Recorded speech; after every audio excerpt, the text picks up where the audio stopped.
Oh, come. Igbo bi Igbo. Igbo mụrụ nze m ọzọ. Ndị karịrị okwu ha kotere n'elu ụwa. Ndị a na-ekwu nwere ife ha na-eme. Igbo eji eje mba.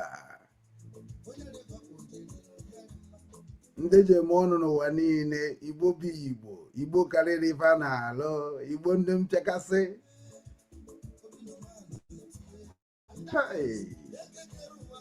Ihe dị ka Igbo akọkwana m.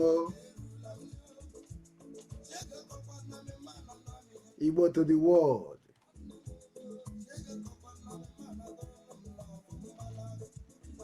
Facebook, YouTube, as you are streaming us direct to the whole world from Hamburg, Germany. Don't mute this page because we are promoting our Igbo song from Obinwannem Igbo TV.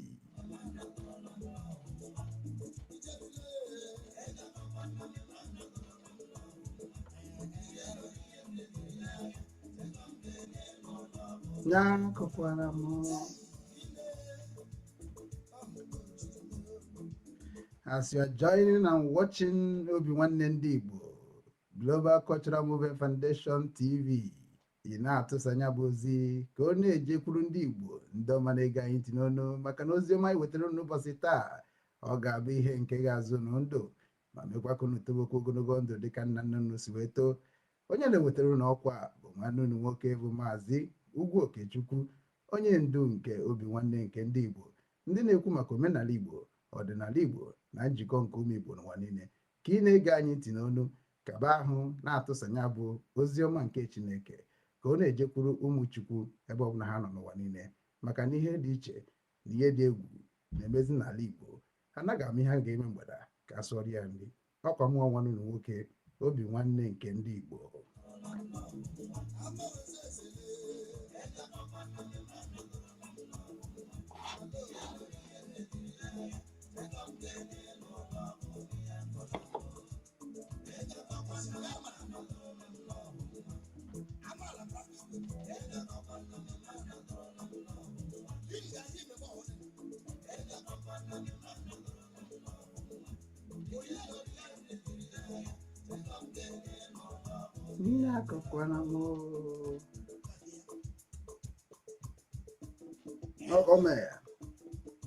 Igbo ga-adị to the world.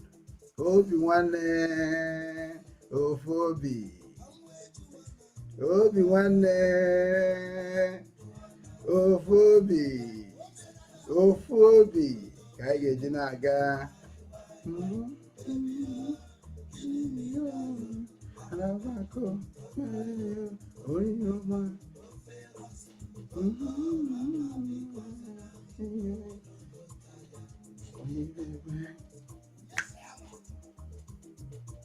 Ọkọme ebe ọ bụla isi were sonyere anyị na mkparịta ụwa dị iche iche. Ọ kakwa nwanne gị nwoke bụ Ugwu Okechukwu onye ndu Obinwanne nke ndị Igbo. Obinwanne ndị Igbo bụ ndị na-ekwu maka omenala Igbo na ọdịnala Igbo na njikọ nke ụmụ Igbo n'ụwa niile. Ị na-esonyere anyị, ị na-atụsonye bụ ozi.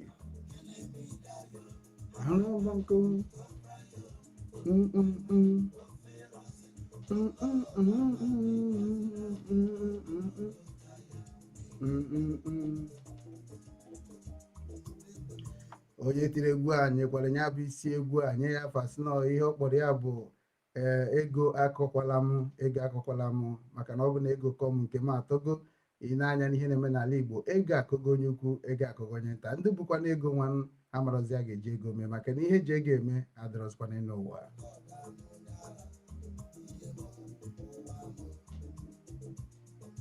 maka na ndị ozi ọma Obinwanne nke ndị Igbo n'ụwa aga so that na nya bụ ife a na-ekwukwa n'okwu ya na-akpara ego bụkwa na akpacha ya were rụchakwa ya bụ ihe eji maka akpa ego ma were ego chazie na ndị na-erizi ihe eji ego na-anwụzi anwụ.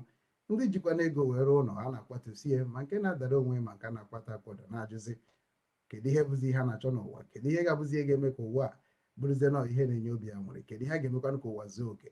Uwe zuo oke ọkwa mmadụ zara nye ya bụ afa ndị Igbo wee na-agwa unu niile na ilekwe na-eme n'ụwa a ilekwa anya ịfụ na gị nwasokwa kọntributu na ya bụ nsogbu. Onye ka ndị Obinwanne oziọma Chineke si ka abịa gwokwa ka ị mara chekugodo onwe gị chekie. Ịdụkwa mma ịkọkọ nwanne gị ọnụ maka ihe na-akụ ya. Ịdụkwa mma ine n'onwe gị pụtakwa n'ọgbọ si na ị ga-abụ nna mmadụ ọ ị ga-abụ nne mmadụ ọ na ị ga-abụ okoro ọ na ị ga-abụ agbọghọbịa maka na ọ bụ ya ka ndị Igbo na-echicha n'echiche tupu ha emegide mmadụ ibe ha. Mana ọ dịghị ọzọ otu a ugbu a na-ajụ gịnị kpatara. Ọnya bụ oziọma anyị butere n'ụbọchị taa ka anyị karịa dịka ụmụ Igbo.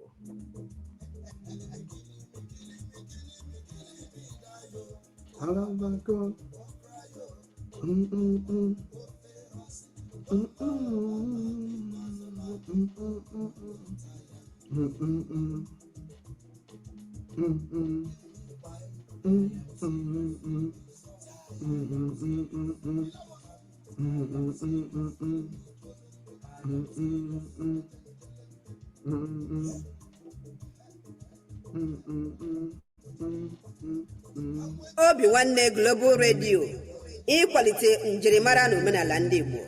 Obinwanne Global Radio ijikọta ọdịmma ndị Igbo. Obinwanne Global Radio ịkwalite njirimara na omenala ndị Igbo. Obinwanne Global Radio ijikọta ọdịmma ndị Igbo. Obinwanne Global Radio ịkwalite njirimara na omenala ndị Igbo. Obinwanne Global Radio ijikọta ọdịmma ndị Igbo. Nke ndị Igbo.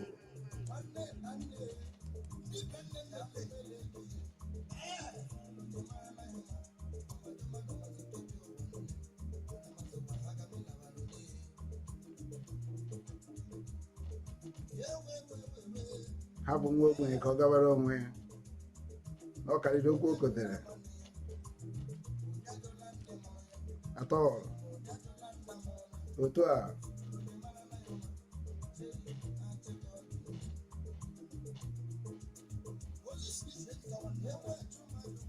agbakọfa Igbo ga-adịrịrị n'otu. O nwere ihe mere ka Igbo hapụ ịbịa together. As far as na mụ bụ nwa Nkwo na ohe Nsụka dị ndụ n'ụwa gịnị ka mama mmenwu n'ụwa a? Kedu ife mama ndozi m n'ụwa a? Jekwa ha ese onye bụ oke Jakota maka na ana m ede n'igwe na-ede n'ụwa. Onye amụrụ m bịara ọfụrụ n'obodo oyibo. Ị nọkwa na mba akwụkwọ? Ọ gịnị? Biafra were akọ na uche m were Obinwanne m na-ebe n'ụwa niile si ha gịnị na-eme. Ọkwado adị m nwa bụ Obinwanne ndị Igbo a na-agba ya drọ mba Simon Njọkekpa anyị nụrụ ọnụ gị ka ọ na-aha. Onye na-amara ọ ga-amata n'oge n'ikpeazụ na nke bụ eziokwu ga-apụtarịrị ife.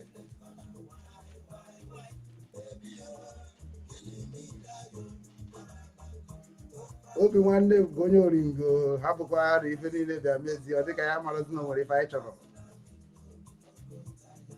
ọsọ biko bana ha bie na-emezi show na-ekirizi show apụtabeghị dị sel ụmụ Biafra na-abata n'ike Obinwanne bụ Biafra nata gịnị ka a na-akọkwa n'ife a jụọ ese ka akọwara gị na ha gụrụ akwụkwọ ma onye nke a I don't care. I don't care.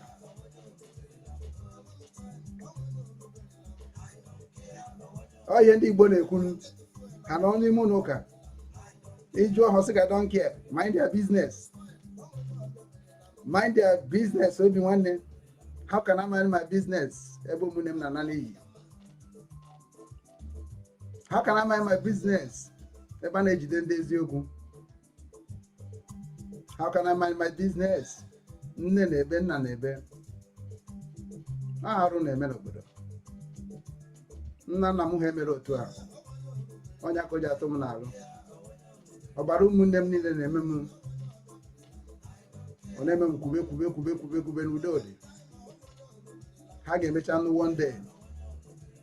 Maka na eziokwu onye na-edobe nna anyị ogologo ndụ. I don't care onye mebere. Ọ dị ka o mere. Anyị kelekwa nwanne anyị nwoke akịta na ahụ kụpụrụ anyị egwu ebe a. Anyị kene ya. Ama m na voice m ọ na-apụtakwa n'ọfụma. Amara m na voice m ọ na-apụta ọfụma. Enenebeghị m ya. So asị m ka m weregodo nke anabata unu. But ka anyị na-aga n'iru ka m wee monitor the show. Because amara m na ọ na-apụta ọfụma, mana m na TikTok na-apụta ọfụma, bete ọfụma amara m maka Facebook and YouTube maka na o nwere ndị anyị ga-eji ya bụ ihe ọma Chineke mere anyị wee mee gịnị wee zie ozi ọma ma mekwa ka ha mara na onweghịkwa onye na-esere anyị na ya, mana ihe ya achọghị bụ mmadụ iji nke onye ọzọ wee baa ụba. Ọ dịrọ possible. A ga na-eme ihe niile n'usoro. Onye aka Obinwanne ndị Igbo Global Cultural Movement Foundation na-ekwu maka ya because ihe anyị na-ekwu okwu ya bụ na o nwere ka anyị si eme omume tupu ndị ọcha abịa na be anyị and ka anyị hapụ iji because of ya anyị ga-erite maka na anyị bụ ndị isi ụka wee chefuo ihe bụ ntọala Igbo maka na ntọala dị before ụka bịa n'elu ntọala maka na ihe ụka na-aka bụ ihe dị na ntọala. So onye ka ya sị gị na onye ọbụla na-anaghị eso ntọala obodo ya ịma na nsogbu dịkwa na ndụ onye ahụ, ịma na onye ha kpọrọ obe nna ya asị. So na olumosu ndị be anyị nọ n'ụwa niile kịta adị eso ntọala Igbo. The reason ji wee create Obinwanne ndị Igbo because ndị Igbo bụ ndị tọrọ atọ n'ụzọ a na-achọ ka azọ ndụ. Onye mere many of them kita na claim na ha love Nnamdi Kanu, but I promise them and I tell them it is a lie. They did not love Nnamdi Kanu. And that is why I am Obinwanne ndị Igbo. Maka na onye love Nnamdi Kanu love go truth and honest and transparency. So I see no reason why Obinwanne ndị Igbo stand strong with Mazi Nnamdi Kanu and Simon Ekpa and everybody begin to talk against me, unknowingly that I am the one who parading this struggle since day one. And many of you people still see me like a common man walking and talking rubbish in Obinwanne. Funny moon ask yourself, oh Obinwanne, this Obinwanne, I am this Obinwanne. But you forgot that it's the reason of Obinwanne, it is the reason of what is going on in this struggle and even Igbo in general. So how can we take care of it without Obinwanne? Everything that's going on in Igbo land now, everything, both politically, both traditionally, both religiously, tell me what will solve this problem. That is my question. And I begin to tell you that you know what is the problem, but you are afraid to say the problem because the problem will tarnish your image. So because of your image, that is the reason why you begin to fight against truth. Obinwanne ndị Igbo now. You don't know more than me, no matter how education you acquired it to yourself. Mazi Nnamdi can appear and give the message clear. Everybody is now running scatter by scatter. Simon Oputa show you people that he can do it in his own way too. Now you people now trying to lay him as a terrorist. But all those things, it is already on record of the world. Obinwannem said that now we are going to use Obinwannem and conquer our territories. That is why I am looking for the Obinwannem stakeholders, those that are going to stand for the word and direction of Obinwannem Igbo. Let all Igbo come together and tell us what did they do to Mazi Nnamdi Kanu and why they cannot speak like an Igbos to release Nnamdi Kanu without condition from Nigeria government, which it is his right. As only Igbo. Igbo contributed in all over the world, not including Nigeria or Africa.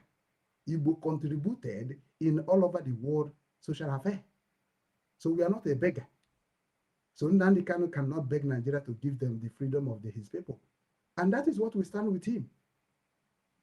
As a former national coordinator of IPOB in South Korea, what I reported to the government of South Korea is that everything Mazi Nnamdi Kanu said, we all Igbos in all over the world support him. So anything that happened to Mazi Nnamdi Kanu, every shutting down of Igbo, every piece of Igbo must support Nnamdi Kanu or reject Nnamdi Kanu. That is how our ancestor structure, our own structure of family. That's why we call it IPOB one family. Onye Igbo kwesịrị na ọ bụrụ iwu na ya ga-anọ na Biafra, ọ bụ anyị hapụrụ Biafra. Onye Igbo kwesịrị na-ekwu okwu a, because indirectly, educationally, otherwise, spiritually, even physically, even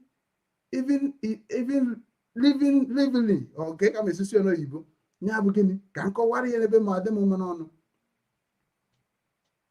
Otu Igbo onye Igbo. Otu Igbo onye Igbo. Ma Igbo onye Igbo enu, ma Igbo onye Igbo ana. The whole world knows that you are a Biafran. Because Ojukwu, because I don't know, ka unu kpacha ike unu na-akpa na social media, ka ebutezere unu ya na-akpọ preaching of the gospel of Chukwu Okabem, ya ka ji wee baa our movement, oziọma Chineke nke Obinwannem ndị Igbo. Because onye ọbụla na-ezi oziọma Chineke na mana nke ndị ezizi bụ nke ndị Igbo. So that is where I let the whole world know that I am speaking for ndị Igbo. And ndị Igbo cannot go without me. Because every Igbo man in the whole world nwere ife ha na-eme dị iche. And even in ha na-eme, we need to sign agreement how we will manage all of them. We are not going to destroy anybody from today, but everybody have to do things in its own way so that the government of the Igbo land will now take over. And that is what Biafra government they are talking about. So those things, I know about it. But Nande Banya Kita now on social media, what are you talking about? Are you a freedom fighter?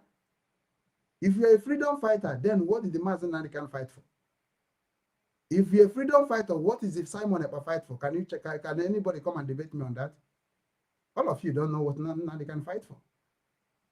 All of you does not even see 3/4 of Mazi Nnamdi Kanu or IPOB said that we are 7 steps ahead of all of you. That means IPOB is too wiser.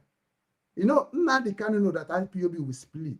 He knows. And I know it immediately. That's what I created Obinwannem immediately. So that at the end of the story, let us see who now will stand in the public of the whole world to address the whole world with the evidence of what he have done in IPOB Global since 2013 or whatever, wherever he joined. You can't challenge me. Even Chike Doziem, Nenia, they cannot challenge me. They cannot challenge me. Nnamdi Kanu wife or Obunoga go monitor who I am. I don't talk nonsense. People think that the Soka people does not know anything. Because if I am not speaking English then, because I cannot address the public. Now I invited my candidate in Hamburg. And one day Nnamdi can use the opportunity and come and see us. He saw me. I am the one who talking to his brother. Because his brother, it is somebody that I called and told him where I came from and what I've been doing for Igbo in Ukraine. Is it a secret? Is that conversation of me with Mazi Nnamdi Kanu not supposed to be a global report? Or is it because no one can know Suka? Or is it because I have Monya Maji? Or is it because my mom nobody in Igbo land? Is it because na papa mo nwere onye in Igbo land? Is it because I don't have a history of Igbo land? Or is it because Neru Homogi stand to speak for Igbo people worldwide? Do you know what makes a leader? You will be learning from Obinwannem Igbo TV. It is by show, by banker, because I will report to those people that you think I don't have power to report. Only my signature and my stamp. To God, everything about you will go to court. Nnamdi Kanu told us that mgbe Israel nwetara onwe ha na-akụriri onwe ha into pieces wee nweta onwe ha, and ịkụri onwe gị pieces ndị iro gị ga-adị confused. So Nnamdi Kanu zuru okwe ọ ga-azụ ya ka njagwa na onye okwe mana ụnụ aghọtara dị okwe na-aka nkụzibere unu dị okwe ebe unu na-echezi eche ka ọ pụta bịa kụziere unu ya. So ọ bụ na nkụzichara unu anyị mara that na ndị a niile na-eje ụka kịta ọ bụ ihe dị na Bible ka ha na-akọwa ha na-akọwakwa otu o kwesị ịdị. The same thing anyị na-ekwu na mụ abụrụzi a Christian. The reason I am not a Christian, it is not that the Christianity structure is not good. Even Nnamdi Kanu accepted the Christianity structure. The only thing that is Nnamdi Kanu is against in Christianity is that Nnamdi Kanu says we cannot be Biafrans or be Igbo people. Naza Roman Catholic. I hear it on his mouth. Get John here. Na ya ma bụ a Biafran bụrụ Igbo bụkwa ihe mma ya na-eme so wee kụziere ndị ọchị ha ma today. Anyị pụtaza na-aza Anglican. No, those names needs to be changed. Ka anyị wee nwee name na the whole world. Na-anachi kpochapụ afọ Igbo. A na-achị kpochapụ afọ Igbo. A na-achị kpochapụ asụsụ Igbo. He mentioned it. O kwuru ya. I capture it. Ọ sị na Britain nwere iyi that na so day na everything about Igbo will wipe away in the whole world. He said it. So, kedu ife anyị na-eme iji wee grab these prophecies according to you people that always use his words as a prophecy? Because if ọ na-ekwu bụ ife afọ anya, mana prophecy bụ ife aka ya afọ anya. Mana nke niile Nnamdi Kanu kwuru since I know him, since I signed a contract with him spiritually, automatically ọ nke afọ anya, ọ bụrụ nke afọ anya, because everything is about reality and that is what Nnamdi Kanu stand for. Ọ bụrụ asị bịa command bịa challenge him. So many of you people on our social media, I waited all of you so that you people will rant and stick against me or talk against me. But at the end, the glory of Chukwu Kabiama, I also mentioned in the countable time like Mazi Nnamdi Kanu, we judge the case. And the judgment of the case will be reality because everything Nnamdi Kanu said is a reality.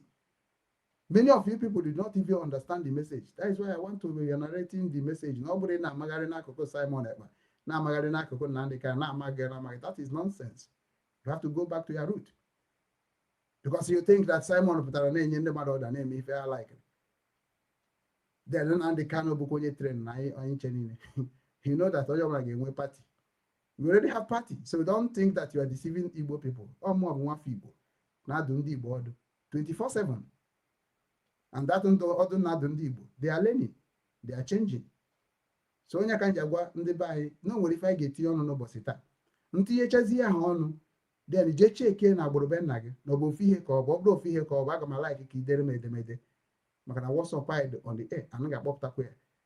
Because we need to track the problem of ndị Igbo and we need to help ndị Igbo and ma onye ọbụla ọ kịta ka anyị kwesịrị ịbịa bịa sị oke na ife niile anyị kọrọ sensị ihe nna na-akọ sensị mmeka mmekọ unu ghọtachakwa den na ihe niile na-akịta na ahụ na anyị nidere ozi ikwu okwu maka ya na ihe anyị nidere na ahụ ka anyị folo Obinwanne ka eje bukọtasịa ndị niile abụ ndị na-eti mkpu ka obodo anyị dị mma wee mee ha ka ha bụrụ awa parliamentary, ka ha bụrụ awa gọọmenti, ka anyị si through them apply development in our land. That is what Obinwannem Foundation is agitating. So na-ekwu maka stakeholder na ọ ndị ga-enye m aka ka ife abịa because our people nọ in bondage and the bondage our people nọ onwerekwu ya kụziri ha n'elu ụwa ka ọ wọkwụọ. Everybody already change in a way that now it is unrepairable without a force. So that is why Mazi Nnamdi Kanu created ESN. That is the reason Simon Ekpa created Liberation Army. Just to actualize what I'm saying. So if you want that thing Simon and Mazi Nnamdi Kanu is saying to stop before they come out so that they can be happy that we understand exactly what they preach, because it is what they preach the United Kingdom want to see, the Russian want to see, the Europe want to see. Because if we stay castigating and condemning ourselves and blackmailing ourselves and the people that we are just seeking for help from, how can I can then when I say, which is not good every day now say, now okay, and the akita will force be sign about, even raising and can sign about it. My brother, my sister, catastrophe, catastrophe. That is why Obinwannem Foundation Genoria. So I'm looking for stakeholders that's going to help Obinwannem dream to actualize before the war. Because no one when dying and ife because here you going to buy in too much. It is raw. When I can't play a hard talk show. Hard talk show means that na ngana agwa gị ka ọ dị mana aga m esi n'ụzọ iwu obodo maọbụ iwu ana wee na-ekwu ya enwere nke m ga-ekwu beyond iwu obodo. So na ihe ọbụla bụ eziokwu bụ ife Nnamdi Kanu preach, and that thing no preach bụ eziokwu ma Simon ife ha preachchara. Ị chọrọ ka anyị defend ebe anyị ọkwa the pattern Simon use. Ị chọọ kịta na ka anyị nwere onwe anyị ọkwa pattern Nnamdi Kanu use. So two of them have used the pattern they used during the war.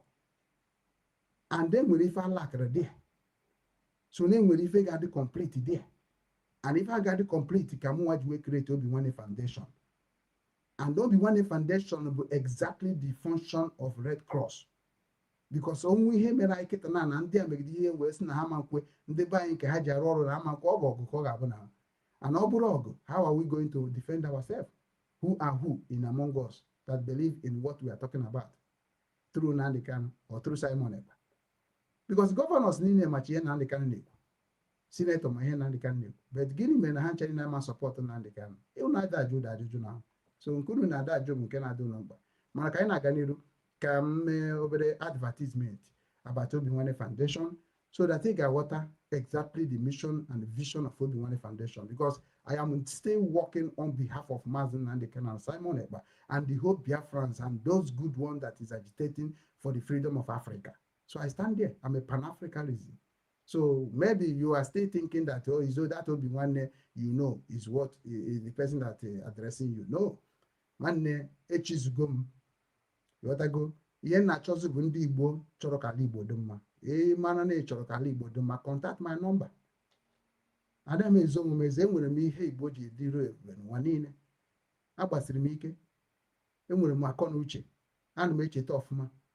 It's a big deal to any government official. So I got my own run your bonor. When my own roar, it took what I cast him on my area. So I will make I got my bone with a big banambo. I got my bone with chief priest symbol. I got my bone bill or dumbo. I got my jeba bring my company, see and equine, never may see contribute to another company. They can give me the contract. I'm not addressing them, Marhana, whatever next. So advert is about to promote people's identity, people's talent, people's way of life. That is our job, to show you and to prove you what is going on in another world. That is what journalism work is all about. Sometimes you only can know nobody, because through journalists, you know everything. So when I started journalism in IPOB, they saw that I have the vision. They saw that I know exactly what Mazi knows. Only English I cannot use to address it. The same thing, Simon Ekpa arrived. They know that I know what Simon Ekpa knows. But the problem that I am following it according to the law of the International United Nations. Because Namu Abugo National Coordinator, I go and research about freedom. I go and research about freedom fighters. I go and research what can freedom fighters do to get freedom from the country that's suppressing them. Oh, what a charming thing. So more Wesumba, not so bendia, Bundi nke mwa na umu soro we kwuokwu a nke ndị ụmụnne m nọ n'ala Igbo nọrọ, ndị nọ n'ụwa niile nye, ndị mmakwa m ọfụma, ịmakwa na adị popular before m join IPOB. Jukwa ha n'Ọnịcha. What I go so adị m ezigbo popular. I'm go make politics well, you know. I'm go otu.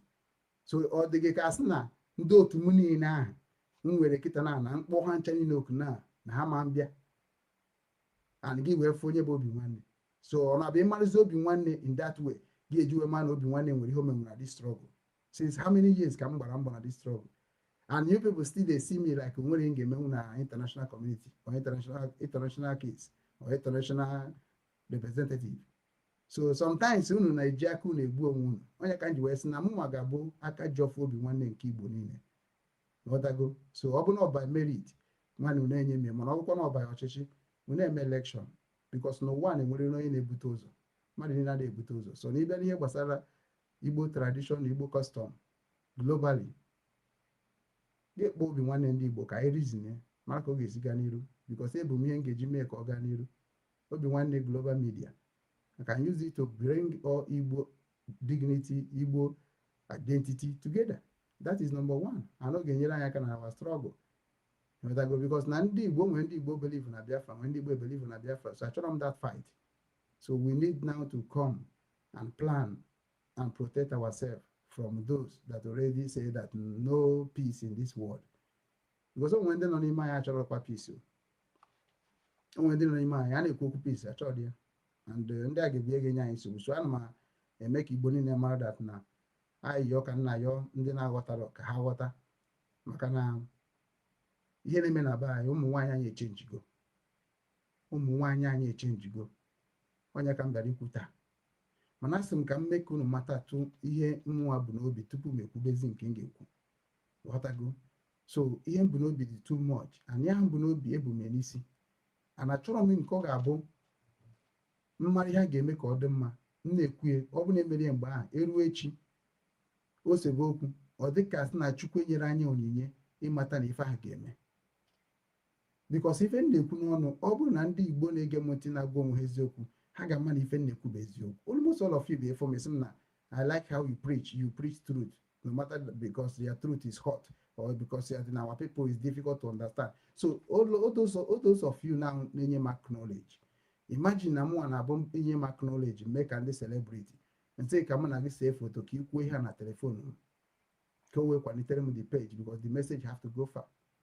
I have approached many of you people about that, but many of you people is running away because you don't want your face to be seen in the world, because you know that immediately your face appear in Obinwanne Igbo TV or Obinwanne media, your face will go far.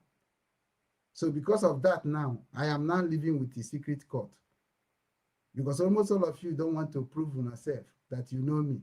So claiming that you don't know me or you're not proud of me or knowing me, that means I am an evil man.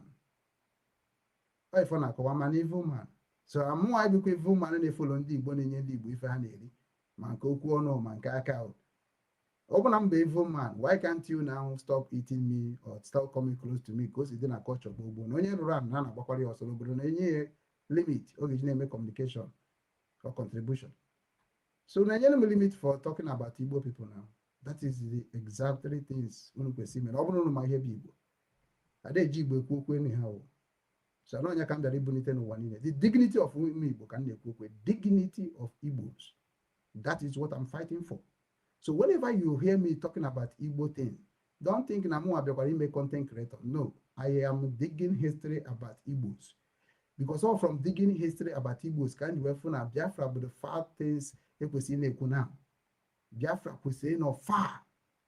Because if you know the power and the spirit in the name of Igbo, if you know the power and the spirit behind Igbo name, gị ma na Biafra kwesịrị bụ one of department in Igbo nation. Sometimes our people don't value what they have. But mụ ga like kwa ka ndị ka m wee mara bịa na-enyekwa m ndụmọdụ. Because na ife nna eche na ife nna afụ, then achọrọ m challenge my God. You cannot be afraid to challenge your God. But no, amagidezi m ihe mma ihe si na mma akago chi m mma ihe. So na onye ka ya bụ na-ekwu okwu ọ na-adị m ka mbaba mba. We need to think very well who we are before we talk about Biafra. Onya bụ ihe unu ji ewesara m iwe. Unu wana skwa m jee m ihe Igbo gaa. A na-eme ihe Igbo ma. Ihe Igbo ma is doing things making it happen, but you people rejecting it. That means now ihe na-ekwu na mụ nọ n'ikpe. Okay. Ihe ji mara that na m na-ekwu eziokwu because all of you be hate him overnight. Now so okay, hatred down na hate him, not all of you, because ndị na-follow. I don't feel like you hate me. If you hate me, you may more follow now. So which is now only cancer judge John Okifen Gwando be one in a WhatsApp group. Everybody will be silent for now because now if Chorokina Griffin Neku, Monet Gemoku or Gemotilunu and go home. You can't help me. You cannot make me to be poor. You can never change my destiny. I can live with my destiny without anybody to help me and die with it. Because I have knowledge.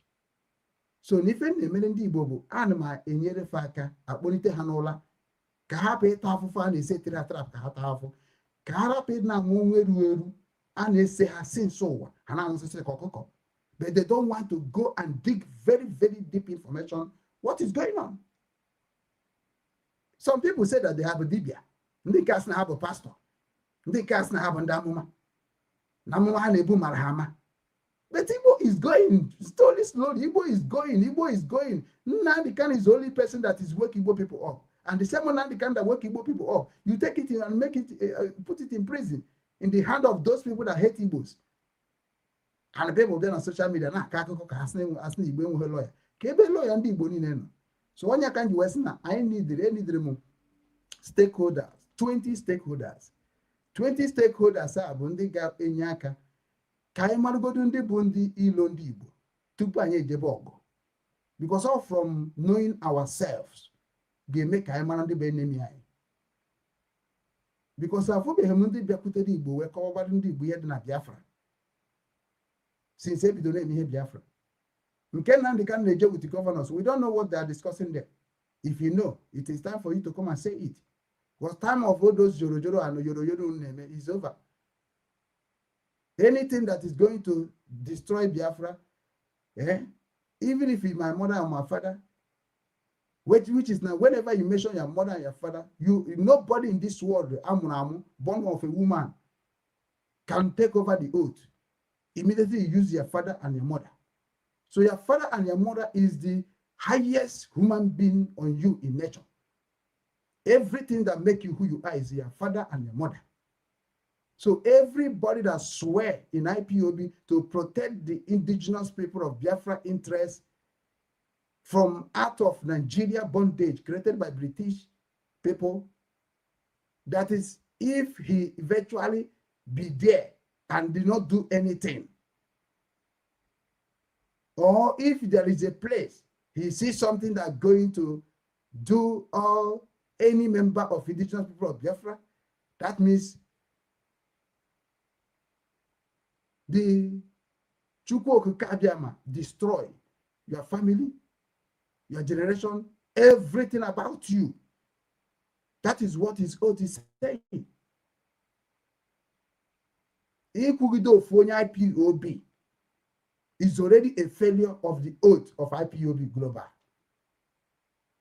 In never nemebu of IPOB. Man, on what he could. Oh, to idagi we ebem swewe na emeka the whole indigenous people of Biafra worldwide mara that na ife ha na-eme onwe ha na mgbe ha ga-ataba afụfụ ya ọ ga-adịrị ha too late because they took oath that is bind them all over the world, but they don't cooperate through that oath. Even that oath, it is significant ya bụ ihe yitere ihe Nnamdi Kanu ji sị ka anyị na-achịakwa anụ dịka ndị nna nna anyị ha si wee nọrọ na gboo. Ụnụ na-afụcha nke o kwuru dị mmụrụ na-agbara ọsọ maka ụnụ China nọ na the problem. Ya ka ụnụ ji etu anyị mkpọrọ. Na-asa anyị that na Igbo ga-etinye ọnụ. Which Igbo? O nwere Igbo. Ọhaneze ndị Igbo anọrọ dị ya. Obinwanne ndị Igbo abịaghị take over onye ọbụla. Because Obinwanne bụ ihe ọhaneze ndị Igbo ji hibe. Obinwanne ka nzukọ ndị Igbo ji hibe. So Obinwanne dị ebe niile. Atụkwu m shọk mgbe m bịara obodo a na-afụ na onwe some club na-aza Obinwanne. O nwekwara ndị nwanne ha bụ Obinwanne. So it is time for us to monitor the spirit of Obinwanne. Ka anyị magoro na Obinwanne ọ against Nnamdi Kanu, ka Obinwanne ọ against Simon Eba by the accusation of the indigenous people of Biafra in public supported by Mazi Nnamdi Kanu. I can sue it like a court. Because before you castigate somebody according to IPOB structure and Iwujie, you research. That's what Nnamdi Kanu always say. Our Africa don't research. You never research about Ugwu Okechukwu. You never research about what Ugwu Okechukwu have done in IPOB. You never research how Obinwannem Igbo, Ugwu Okechukwu, connected to this struggle. He never even research why Obinwannem Igbo is aggressive. Why is he talking like this? Why is he doing like this? Only thing you just like, only thing in you is to fulfill the promises of your slave masters. Then you are the one that is educators, that is Britain, a slave was in blah days. Now Britain trying borrow. Then kedin borrow trying. Now will I not force him if I to him? And on ya be fair, be force, on ya be his slave master to all of you. Then this struggle now. What slave carry that na esika manago noro? The same thing mere manago jinoro amahomia. The same thing mere njuwe we buru nwanne amahomia. The same thing njuwe we buru mmadu afromia. The same thing na njuwe we kwere na Chukwu okikabia ma afromia. Iwesi ni nwere ike raise alarm. Never he not is in danger. What is meaning of danger? I will be analyzing it. Ka mesi na akọwara gị maka na ndị be anyị ji nkọwa Mazi Nnamdi Kanu wee fuo ụzọ. Because na nkọwa Mazi Nnamdi Kanu is supposed to be practical. But today, how they use it as a, let me say, gossip. Obinwannem is doing exactly what Mazi Nnamdi Kanu said. But now the same people who love Nnamdi Kanu are against Obinwannem. When we keep on the why? Why the reason? So I can go tell them the reason. Because I'm going to tell you no man catch neck because we have no do no Obinwannem Igbo TV. Ihe nga na-eme unu bụ nkụzi na inye unu amamihe na ihe unu megwere eme na ihe unu chee eme and nke unu mere eme ebe ọ ga-ebuju unu and ebe ọ ga-akwụsị unu because na Obinwannem Igbo TV bụ ebe ọ ga-abụ igecha akụkọ ije chegharịa maka chi nchegharịa amaka like ihe niile na-ekwu na Obinwannem bụ ka ha chegharịa ihe niile na-ekwu na IPOB bụ ka ha chegharịa Biafrans ka ha chegharịa Igbo governors ka ha chegharịa Igbo traditional rulers ka ha chegharịa church leaders ka ha chegharịa. That is my own stand. What ihe ọzọ bụ nsogbu Obinwannem Foundation will unite Igbo leader. Obinwannem will unite Igbo traditional ruler. Obinwannem will unite Igbo religious leader. So support us, be part of us. So ọ bụrụ na ị ga-eso na kedu na akpọ ya stakeholders of Obinwannem Global with this knowledge njikwa na-agwụ n'okwu na nwekwa ihe ọzọ n'ofukwazị ma na ọ bụrụ ọzọkwa m na-ekwu ifuge. So ọ bụrụ na ị chọrọ iso wee gbaa mbọ fụ na Igbo niile bịakọtara ọnụ ka anyị hapụ igbu onwe anyị ka anyị hapụ ike onwe anyị ọnụ ọzọ ka anyị were Obinwannem wee na-aga. Biko contact my number m ga-akpọ kịta before m enye gị announcement about Obinwannem from advert.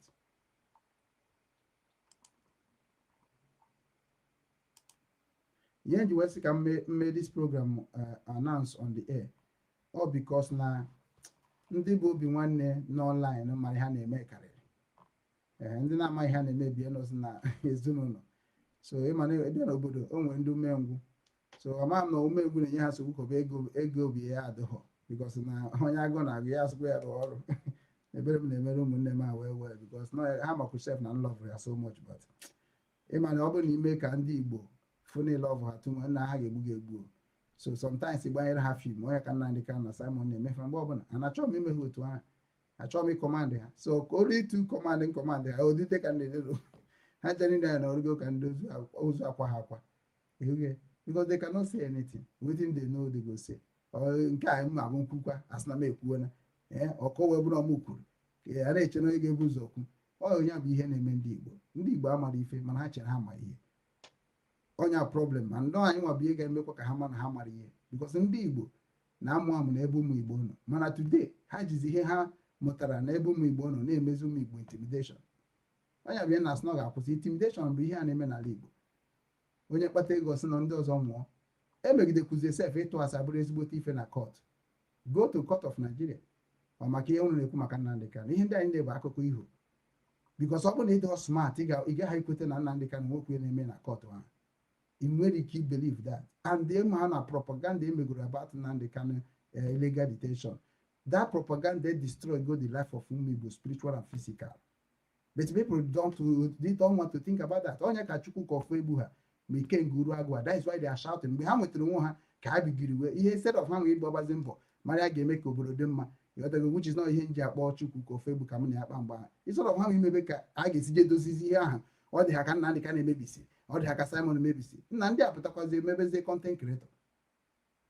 Na-ajụzi ebe unu siri unu chọrọ ka Igbo dị mma wee sị na nke ndị anyị fụrụ mere anyị ife dị anyị mma bụ Nnamdị ka na Simon Eba na ọ dịghọzi mma, onye a na ya anago n'iyi na ngwa maybe na anyị chere na amaghị ebe anyị jere before, because the plan of Chukwu Ofegbu and the plan of Ikenga bụ ka addition emere ka IPOB bụrụ terrorist worldwide, so ka ebido nwụbazie ndị dị ka anyị ka ha webiazie eribe onye a bụ sabotage na onye a bụ Ife Ajuna. This is the story of Ife Ajuna.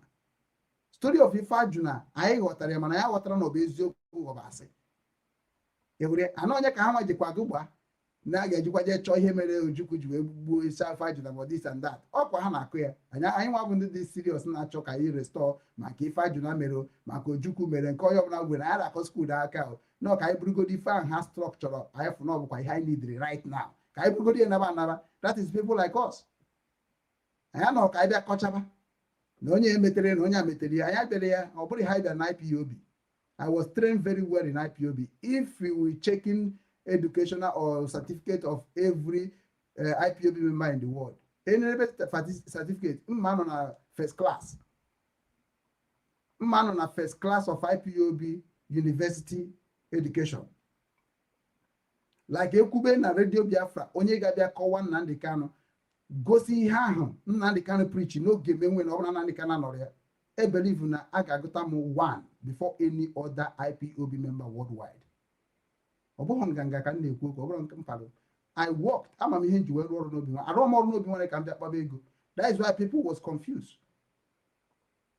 People was confused because ejiro m obi nwa na-akpa ego. People was confused because everything I'm saying about Obinwanne is like all this against IPOB. People was confused that na mụnwa jizi Obinwanne can we destroy everything Mazi Nnamdị Kanu na-ekwu okwu in the air. People was confused that is na how much that na mụnwa ga-eji Obinwanne we carry fancha niile. So a lot of people dey confused. Onwe dey ma ebe m na-eje eje because adị m ekwu okwu ego, adịkwa m ekwu okwu power, adịkwa m ekwu okwu ọgụ, adịkwa m ekwu okwu nwọrị. So half go na this guy, amarụkwa ebe this guy kwa akwụ na at the end na ọ bụrụ onye ga-ekpe anyị igbe na nke anyị atọgo onye mere ọtụtụ n'ime unu ji wee na-atụ m ezigbo ụjọ mana na Maazị na Obinwanne bụ ya nwa bụ isi kpụ IPOB kpụrụ Biafra kpụrụ ndị Igbo n'ụwa niile ga-eje ke na dị akwụkwọ nsọ ndị Obinwanne ji wee gaa ije n'Enugu Agụleri ka ị mara ihe Chukwu Emeka Eze nri na-eme na America now. We need to talk about everybody effort in Igbo land. Don't come and make noise on social media anymore. Anyị ga-edozi ihe niile emebiri emebi mana onye ọbụla ga-anakpụgodo n'akwa ndị ekpuru n'akwa ka anyị fụ ụzọ. So na ndị chọrọ ịsọpọtụ Obinwanne stakeholder because Obinwanne stakeholder anyị ga na-agba mbọ fụ that na iwu a ga-ewepụta n'Igbo National Affairs or Igbo National Committee or Igbo Nation stakeholders anyị nwabụ Obinwanne Igbo media anyị ga-agba mbọ fụ na anyị na-enyocha onye ọbụla I get volunteer as #1 journalist media in the Igbo nation. So, and the same thing can apply to the whole Biafran believer nation. So that na onuga bokwanu okay. We mara that na unworo a television then a Biafra nation now. Mobo television then a Igbo nation now. Assuming now I want to go Biafra. Assuming I want to go Igbo nation or Biafra, United States. Then, which media has connection to Igbo that supported the Biafra struggle before it actualized? Which media can Obinwanne? Which media now can compare? Na media number and you went on eba from the research of the page when it started and the research of the day the person joined the struggle. Kedonye aga kpolite n'ụwa niile na IPOB na support Nnamdị Kanu. Let me remove Mazi Nnamdị Kanu, avoid misunderstood. Because now mentality is very poor, to compare what I'm thinking about the generation of our future children. So I am doing what I created for. I'm not serving, but I'm working. And who working without asking for the payment is a good worker now. So I never asked any fundraising in Obinwannem since I started it publicly. I never seek for position or I never seek for any position in anything we do in all over the world. Even in Obinwannem, I'm not the one that give myself. That I'm a CEO, I'm an MD. I'm a management of Obinwannem Foundation. What I'm on, all due to him name already. And now can't see we put had the message. Can't see well of way. So we go message a busa siya no one in. So the message I couldn't question in nine and opera more. Because can't see we put the message of what we wrote today. You could say they proud of it. A brumo mother. We threatened. Monday sit at home, I said, and it remained there till way maybe. If you change it by yourself. I did not change it. You change it. So everybody have the personal opinion. So you change it. I did not change it. That is why Obodo Juwesige, Onye Obuna Nisia, one man, one vote. So Iga Ekuchitere Mono. If you change that na Monday Abrosi sit at home, Eje Chetendri Murona Libo, Ndri Nebu Di Boburu, Ndi Nkende no number ofisi bi abu anyị egbuo, ma ndị nke nwụrụ because of Christianity, ma ndị nke nwụrụ because of Muslim, ma ndị nke nwụrụ because of ndị omenala, ma ndị nwụrụ because of agụụ, ma ndị nwụrụ because of na onwezie dịka ịkọ ọrụ ugbo, onwezie dịka ịzụ anụmanụ, onwezie dịka ichekwa mmiri, onwezie dịka inye mmiri, onwezie dịka eziokwu, onwezie dịka ịhụnanya, onwezie dịka nwanne, onwezie dịka anything aha dị mgbe aha anyị niile na-eme ihe nwanne maka na o nwere the meaning of nwanne. What is the meaning of nwanne? So we are going to be teaching and educating about all those names, Igbo names, because Igbo name is a spiritual name, which is everybody is running away from it. Then let us think about names, meaning of names. What is the Obinwannem? If you want to get since 2019, because I don't make no, this is your responsibility. It is your responsibility. Obinwannem, the father of Jofezak. Obinwannem, the father of Mazi. Obinwannem is the father of Igbo. Obinwannem is the father of Uncle IP. Obinwannem is the father of Waja Uzob. Obinwannem is the father of all of them. Before they start speaking anything about Igbos, they have heard my program. No child of ma, you know, one part, and that is why all of them created all the different pages. Now, turn Omenali Igbo, Brize, a gossiping online program. Obinwannem Igbo was preaching, doing it practically. Mana ndị ahụ na-ekuzi maka ya, ma ndị na-agwọ ọgwụ, ma ndị na-ekpere Chukwu, onwe onye chọrọ ime okwu ọnụ ya practical ka Obinwannem. Ha wee mezie gịnị gbabazie Obinwannem mgba, ka Obinwannem hapụ inweta stakeholder, ka Obinwannem hapụ inweta sponsor, ka Obinwannem hapụ inweta ihe ọ ga-eji wee chekwa ndị ga-arụrụ ya ọrụ wit amamihe obu wee bịa ụwa. Ọ bụrụ ya nwa bụ ihe unu ji kpọọ m asị. Ị kpọrọ m asị because na me bitere go Simon before. Ị kpọrọ m asị because bitere go m na Nnamdi Kanu before. Highest is na m gwara Nnamdi Kanu okwu ọnụ na-adịghị mma as a leader gị. Because no leader gị, no plus leader m, you have demarcated it. Because ọ bụrụ na ọ bụ leader m na gị na-abụ, anyị amanụ onye na-eso ụzọ okwu ọnụ na ụzọ ọkpa Nnamdi Kanu from Radio Biafra. So now unu ji aka unu divide anyị na Nnamdi Kanu because we stand with Nnamdi Kanu through his speech. But you people stand from Nnamdi Kanu as ndị obi ebere, ụmụ ndị otu Jesus now, like ndị obi ebere. You cannot kill him because o mere unu ihe ọjọọ. You cannot kill him because o mere nke a. You must give him, he's a leader. He can kill. He can do this one. He can do that. Don't worry. Forget about this thing. You are not God to judge him, and you can do what you like and do your own and create your own foundation and make your own freedom so that now they are going to be firing you like a Christianity firing Igbo. We wrote today. because all I do to Afghan, that is what they try to do. A chef said, Nnamdi Kanu never supported that kind of thing. Yeah, can about hypocrisy. Nnamdi Kanu never supported it. Everything, my brother Sebo, Metuselaha, Mandos on if I had exactly what George Onibe,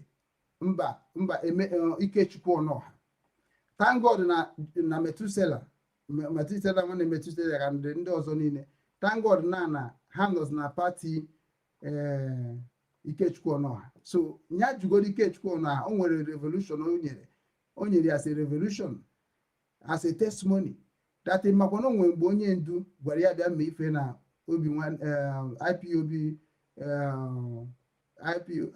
IPOB Radio Biafra Group London.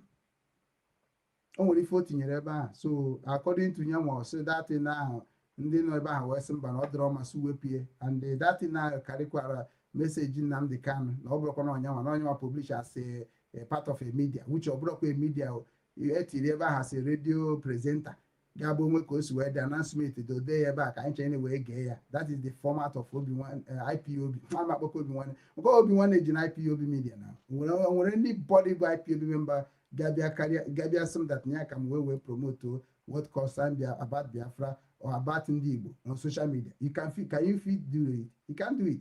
Abu homo energy nkege kwoku na kem kan je kwoku. And kem kan ge jigwa do n'okwu until me mechi Obinwanne Igbo TV. Bia kwuo nke gi. Onya ka Obinwanne ji na Obinwanne Igbo TV for every Igbo man. So bia kwuo nu ka Chineke si gozi gi. Bia kwuo nu ka isa arụ ọrụ. Bia kwuo nu ihe na-eme abụrụ ihe ahụ ebu n'ụbọchị taa. Ị ga-ekwu nwe ka Obinwanne si ekwu ya. Onya ka unu ji achọ ka emechie the way Obinwanne si ekwu okwu maka na eme ya as iwu obodo. A lot of people ga-eje mkpọrọ now. Before me, eje mkpọrọ China ga-eje mkpọrọ. That is why I will say, how do we going to settle issue of ndị Igbo before Biafra restoration, and how are we going to settle the problem of ndị Igbo before Igbo nation? That is my question and that is my focus. Onya bụ achọ stakeholders. Ndị ga-abịa ka anyị discuss all this thing. Maka inwe ike na-afụ ya na mabụghị onye amụma na nwe onye mba ikwu okwu this and that. You don't ask yourself why ife na-eme n'ala Igbo na-eme n'ala Igbo, mana onweghị dibịa ga-agba nwa afa ka mara ife na-eme ka ọ dị mma. Ihe niile a na-asị na ha na-agba afa, ha gbagodo afa ihe ha ga-eme ka Igbo dị mma. That is how afa work before. Na ọ bụ na nsogbu na-adị n'olubere ajụba mmụọ gịnị mere nsogbu a ji dị, o nwere ebe anyị mejọrọ a ga-achụ aja. Okay, so ọ bụ na mmadụ nwụọ nke mbụ nwụọ nke abụọ, obodo mebigo nna. But how many na-anwụ n'ala Igbo every day? Ma ndị na-anwụ by cancer, ma ndị na-anwụ by police, by intimidation, ma ndị na-anwụ by bad maltreatment, ma ndị na-anwụ by deny them right ha, ma ndị a na-egbuzi egbu maka na ha chọrọ ha okwu ma na ha bara ha mba. This is what is going on in Igbo land. But all of you pretending about that. That is why you create Obinwanne Media Igbo land. All of them close it down. Now then close it down. Ego nri na the medias of Obinwanne ndị Igbo n'ala Igbo. Ego nri ebe a ngeji nwe weru duplex. But today, ha nwere ike na-asị mana onwere ihe eche, onwere ihe nche. But now the whole world will bear my witness how I have been spending money since I was in abroad. Because I can give accountable how I spend my money. And that is what shows that is I am that person that can stand for Igbo people and help them from their atrocity and their crime around the world. Because we will do what they call negotiation. Negotiation na be fan na-ekwu maka Nnamdi Kanu. But many of them say family have negotiation till today. Ndị anyị na-anya na-eji Nnamdi Kanu ekwu kwa amaghị ebe negotiation. Ọ bụ na ha ma ebe negotiation ọ kwesịrị ebe fight. Isi ha ka eme negotiation asị with who? Ọ dịka nwere ihe ha mabu. Ọ dịka ha mabu ndị mmadụ ha na-akọ ha na-agba. So we need to question them, and you have to be coming to Obinwanne Igbo TV.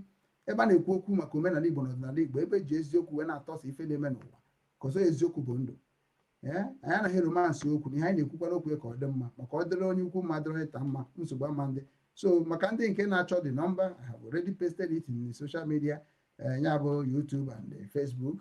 Anyị publish go ebe a. So ndị nọ na TikTok, let us call it again.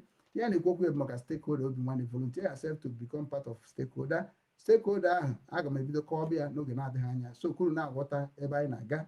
So ọ bụghị ịbịa na-asị m Obinwanne na-eme ọfụma ị na-eme ọfụma, mba, come and be the stakeholder of Obinwanne. Ka anyị chanye contribute on the growth and the betterment of ndị Igbo, both security and both otherwise. Because na when we keep claiming that we are waiting for Nnamdi Kanu or waiting for Simon Ekpa before we start developing our land according to the same structure of them, legally. Or Chebefa Kahabia before we may be Makachukwu. Obu na ndị Igbo dị erika 100 before Mazi Nnamdi Kanu and Simon Ekpa na-enwere onwe ha. Ihe ga this na Bible mmadụ 20. 80 we buy. So all going to call this now. Imagine Kedifi Igeme na ọ bụrụ na gị nwa ga na situation and the check kwa na ga-eso na mmadụ 80 a ga-akpa. So no ka mma na anyị dozibere anyị mara ya Nnamdi Kanu na Simon Ekpa na-ekwu ka anyị gbazie mbọ kịta hold our government accountable. Ka anyị jidesizie gọọmenti anyị ike ma na obodo oyibo ma n'ala Igbo because the structure of IPOB we used use me Obinwanne mana achọghị m ikpe ya Biafra. So automatically I am leading Biafra in Obinwanne since long time. Go and check it and you will see it. It's not about story. It is something that government knows about. It's not only me. Government of the world knows that I know what Biafra is talking about. But I believe in peaceful agitation. I believe it. The same way Wazirike claimed that he wants peaceful agitation, dialogue, the same way I stand it. So now, I don't know now, I am now enemy of Nnamdi Kanu if I support Wazirike for the non-violent agitation. So all that is the mindset that is destroying our people today, secretly, publicly. And it is what they call intimidation. Intimidation is not good in every people, every human being right. Go and check it. So now the number you get with them, you get with I can push you quick or that I when people not in a platform, can you quick on in your joy and the people now motivos both contact this number +4 8 7 9 5 6 2 1 6 9 3 can be the question +4 8 9 4 sorry, let's start afresh, cancel it +4 8 7 9 5 6 2 1 6 9 3. Then on TikTok, that is what you use to get us so that na ga abani ha na-eme because they believe on n'ogologo akọ yatago I am achebe Nnamdi Kanu or Simon Ekpa before anyị protect our home mee ka ọ dị in a way na ha pụta ọ bụrụ udo ka a ga-eme na ọ bụrụ ịbịa gbugbo nwa anyị because na onye na-ekwu okwu nwere ife o ji ekwu okwu. So ọ bụrụ na onwe ihe dị ka ajụjụ ga-ajụ anyị na-chetakwazie na after ka anyị mechara advert a then mazila na anyị amepe program anyị ka ekwubo okwu mana before na na-abịa ịgwa m okwu aga m agba onye nọ n'ọfọ onye okwu kwuru ekwu n'ọfọ si na okwu niile akwuru ọ bụ na kwuru ekwujuo mana akwuru ka mmegide ndị Igbo ka m were wee ka ndị Igbo na amamihe Chukwu nyere m bịa na ọfa ga-esoziri bịa were ọrụ. So onye ka m ji akpọ onye ọbụla bụ onye nọ n'Obinwanne dat na ihe anyị na-eme bụ ife mmụọ ya na-achụrụ aja bụ oke mmụọ onwe onye ndị aga esubede ka anyị were ihe anyị nwere wee chụọ aja anyị were ihe anyị were wee gaa n'iru ọ ihe ga-enyere anyị aka ọ bụrụ na anyị na-abịa na-ama aka inogo wọk.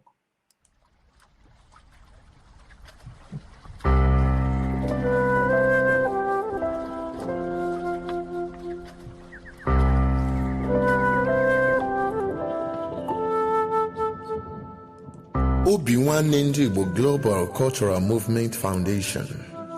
Our mission: to restore the honor and dignity of Igbo nation and its citizens, to restore the pride of Ndi Igbo through the re-establishment of our self-esteem in the true spirit of love and support for one another, to ensure that our past trials and tribulations are turned into a glorious future, to rebuild the strength of Ndi Igbo through her bond of unity, to ensure that Igbo nation reinvent herself and get back on track in order to regain her pride of place in the world, to reinvigorate the ingenuity of Ndi Igbo through self-rediscovery and self-actualizations, to see that no Igbo child or citizen is left behind in the grand scheme of things. For inquiries, call Director Nwachineke Ugwu Okechukwu, Ukraine. Obinwanne Global Radio ịkwalite njirimara na omenala ndị Igbo. Obinwanne Global Radio ijikọta ọdịmma ndị Igbo.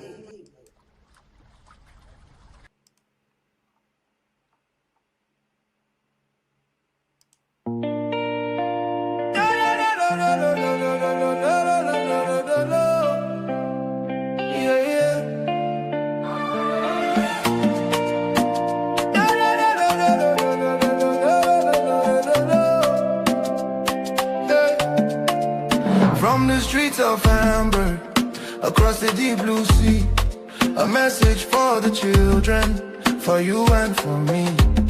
Obinwannem is calling, can you hear the sound?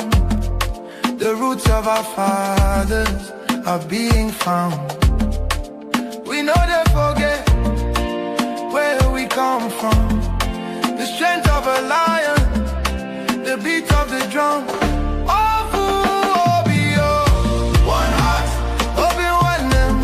Till we achieve restoring the culture, that's what we believe. From the Ordinala to the Azusu we speak, lifting the fallen, helping the weak. Obinwannem Worldwide, the movement is here. Igbo Global, raise your head high. Our Menala will never, ever die. It's more than a page, it's a spiritual home. No matter how far in this world you roam, we're bringing back the wisdom, the tradition, the grace, putting the smile back on the Igbo face.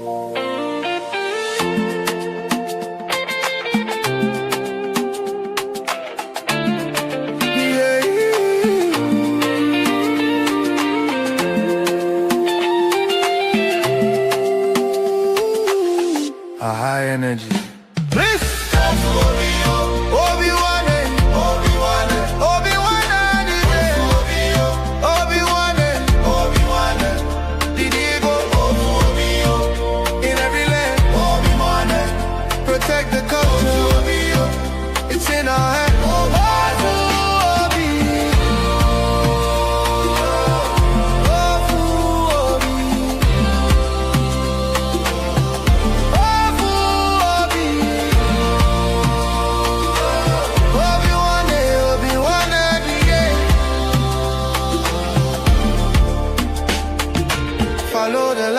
Follow the way, Obinwannem is leading the day.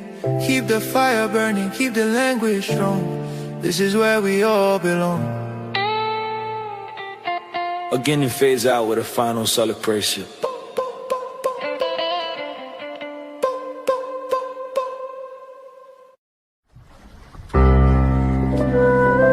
Obinwannem Global Radio, promoting the culture and traditions of Igbo nation.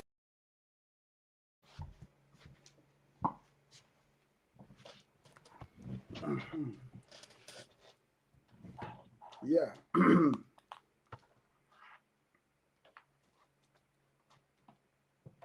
Ndị ọkwa na ụmụnne m na-anachitekwa n'azụ.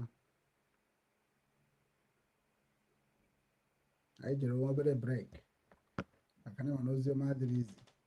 Anyị ekwu aka tụsa ya na WhatsApp group anyị nọcha n'ime emere anyị ala ahụ. Anyị ga-eji na-atụsa oziọma anyị na-ezi ka a mụchikwa iru m bikos na anyị ebidogo oziọma ịmara asị na ọ na-eche gwa ndị mmadụ eziokwu gị ekpuru nkata n'isi ekpurugo obu nkata n'isi wee kpuchikwu anya ndị anyị maka na ọ ga-ekpuchi anya. Ọ na-aba anyị na-ekwu eziokwu ka ndị na-atọ onwe ha na-abụ na-atọ onwe ha na-abụ ndị na-enwere onwe ha na-enwere onwe ha. Ya onye ofụkwara na advert Obinwanne maka Obinwannem Foundation na bekee ka anyị gụpụtara nke ahụ.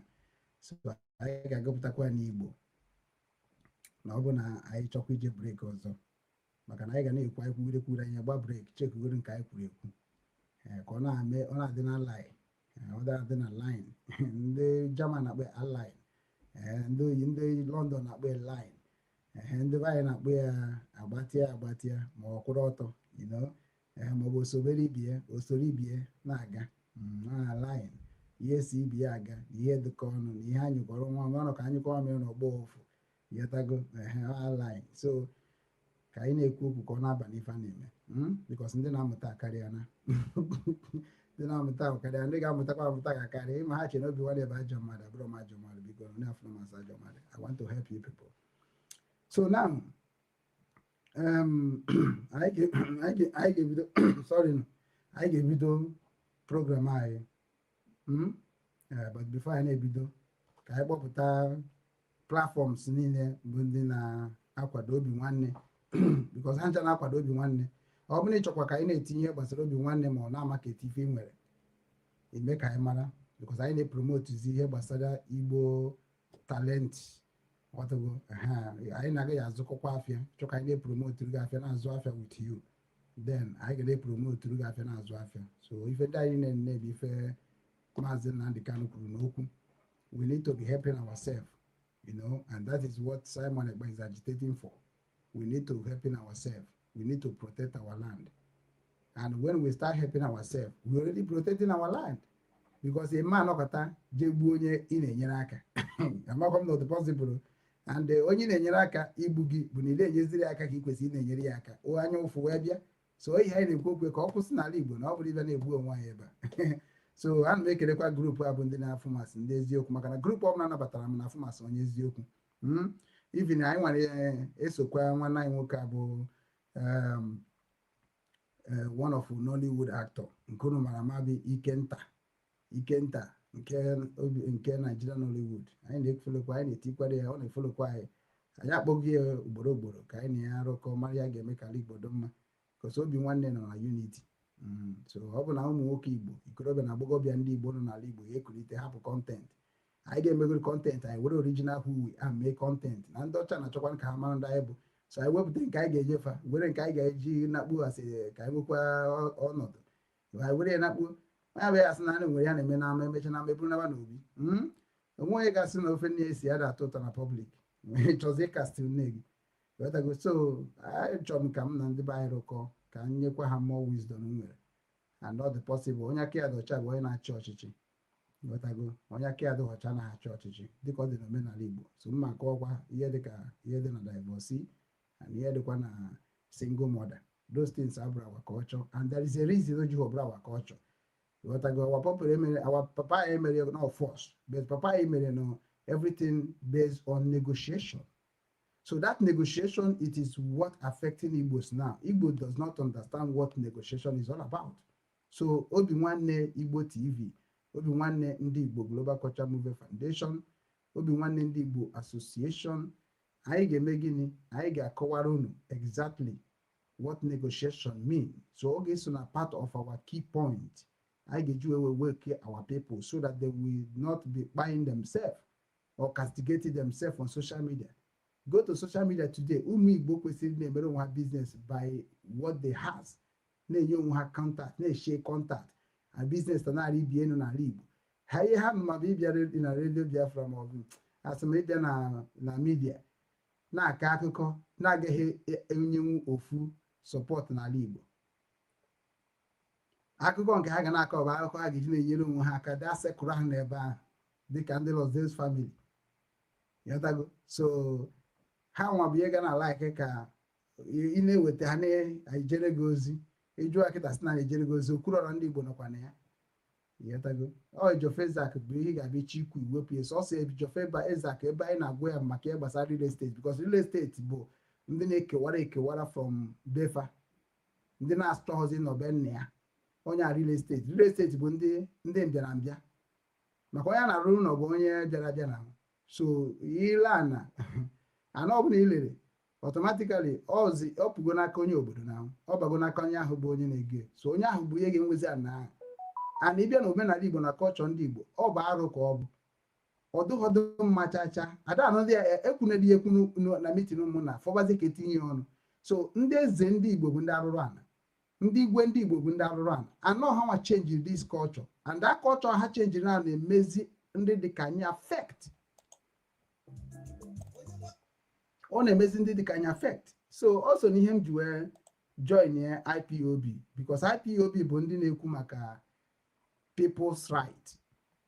So IPOB na-ekwu maka people's right. That is why you were soon na ngwụ na akwụ na-abịa because na onwe onye ga-aka m kọwa ihe dị na IPOB. So I understand the system. That's what I structure in Obinwannem. So but I agaghị emebe n'ụdị na ọ bụla enwetara Biafra na agaghị edozikwa ya dị n'ala Igbo ka ọ dị mma ọzọ. We did not agree like that.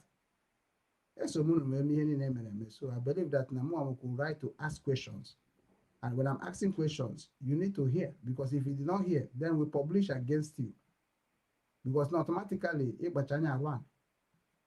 So now, topic I get you kutata, I get you we go on Kaisa road. So I can tell you a lot of information. So now, automatically, I need follow qua I na Nsukka diaspora Nsukka local government diaspora dex.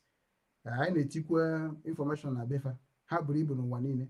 Oge na-adịrị anya anyị ga na-anabata ndị isi fa na-ajụcha ha ajụjụ ihe ha ji wee created the group, and if what they created the group for ọ na-arụkwa ihe ha ji maka ya created the group. Onye ka Obinwannem ji wee bụrụ an independent media, both Igbo nation and both Biafra restoration, because all those things which are reasons. So because the Obinwannem not into security sector of Igbo nation. So anything about security, Obinwannem involved in there. So automatically, every discussion about security in Igbo land must be also alert and report to Obinwannem office anywhere in your state. Because now we have heard it enough that now onye be na Igbo make us like now. No, everybody must know what is going on in Igbo land. Example of what I'm trying to tell you now before we do connect the ọzọ. Ịbịa n'ala Igbo, anaghị na na-erechere ere oke ndị na-eke ego ahụ, ke ndị na-ekesa ego ahụ, like ọ bụ na ele a na ke or village niile na-ekete ya, ịmara ọ dị ka tax na eru onye ọbụla.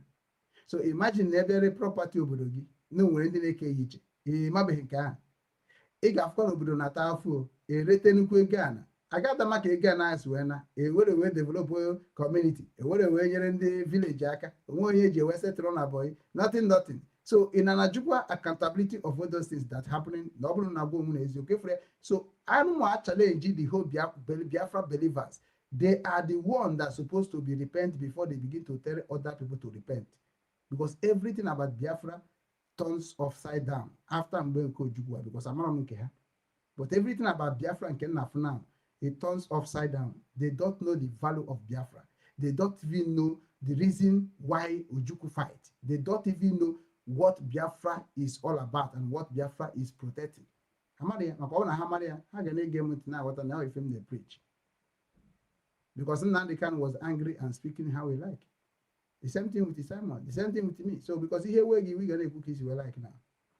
Mananda in a group because he may pay my YouTube. He will listen to me all back as a matter. So people are watching, and that people are watching and listening, and that is why I keep making the message to be always consistent.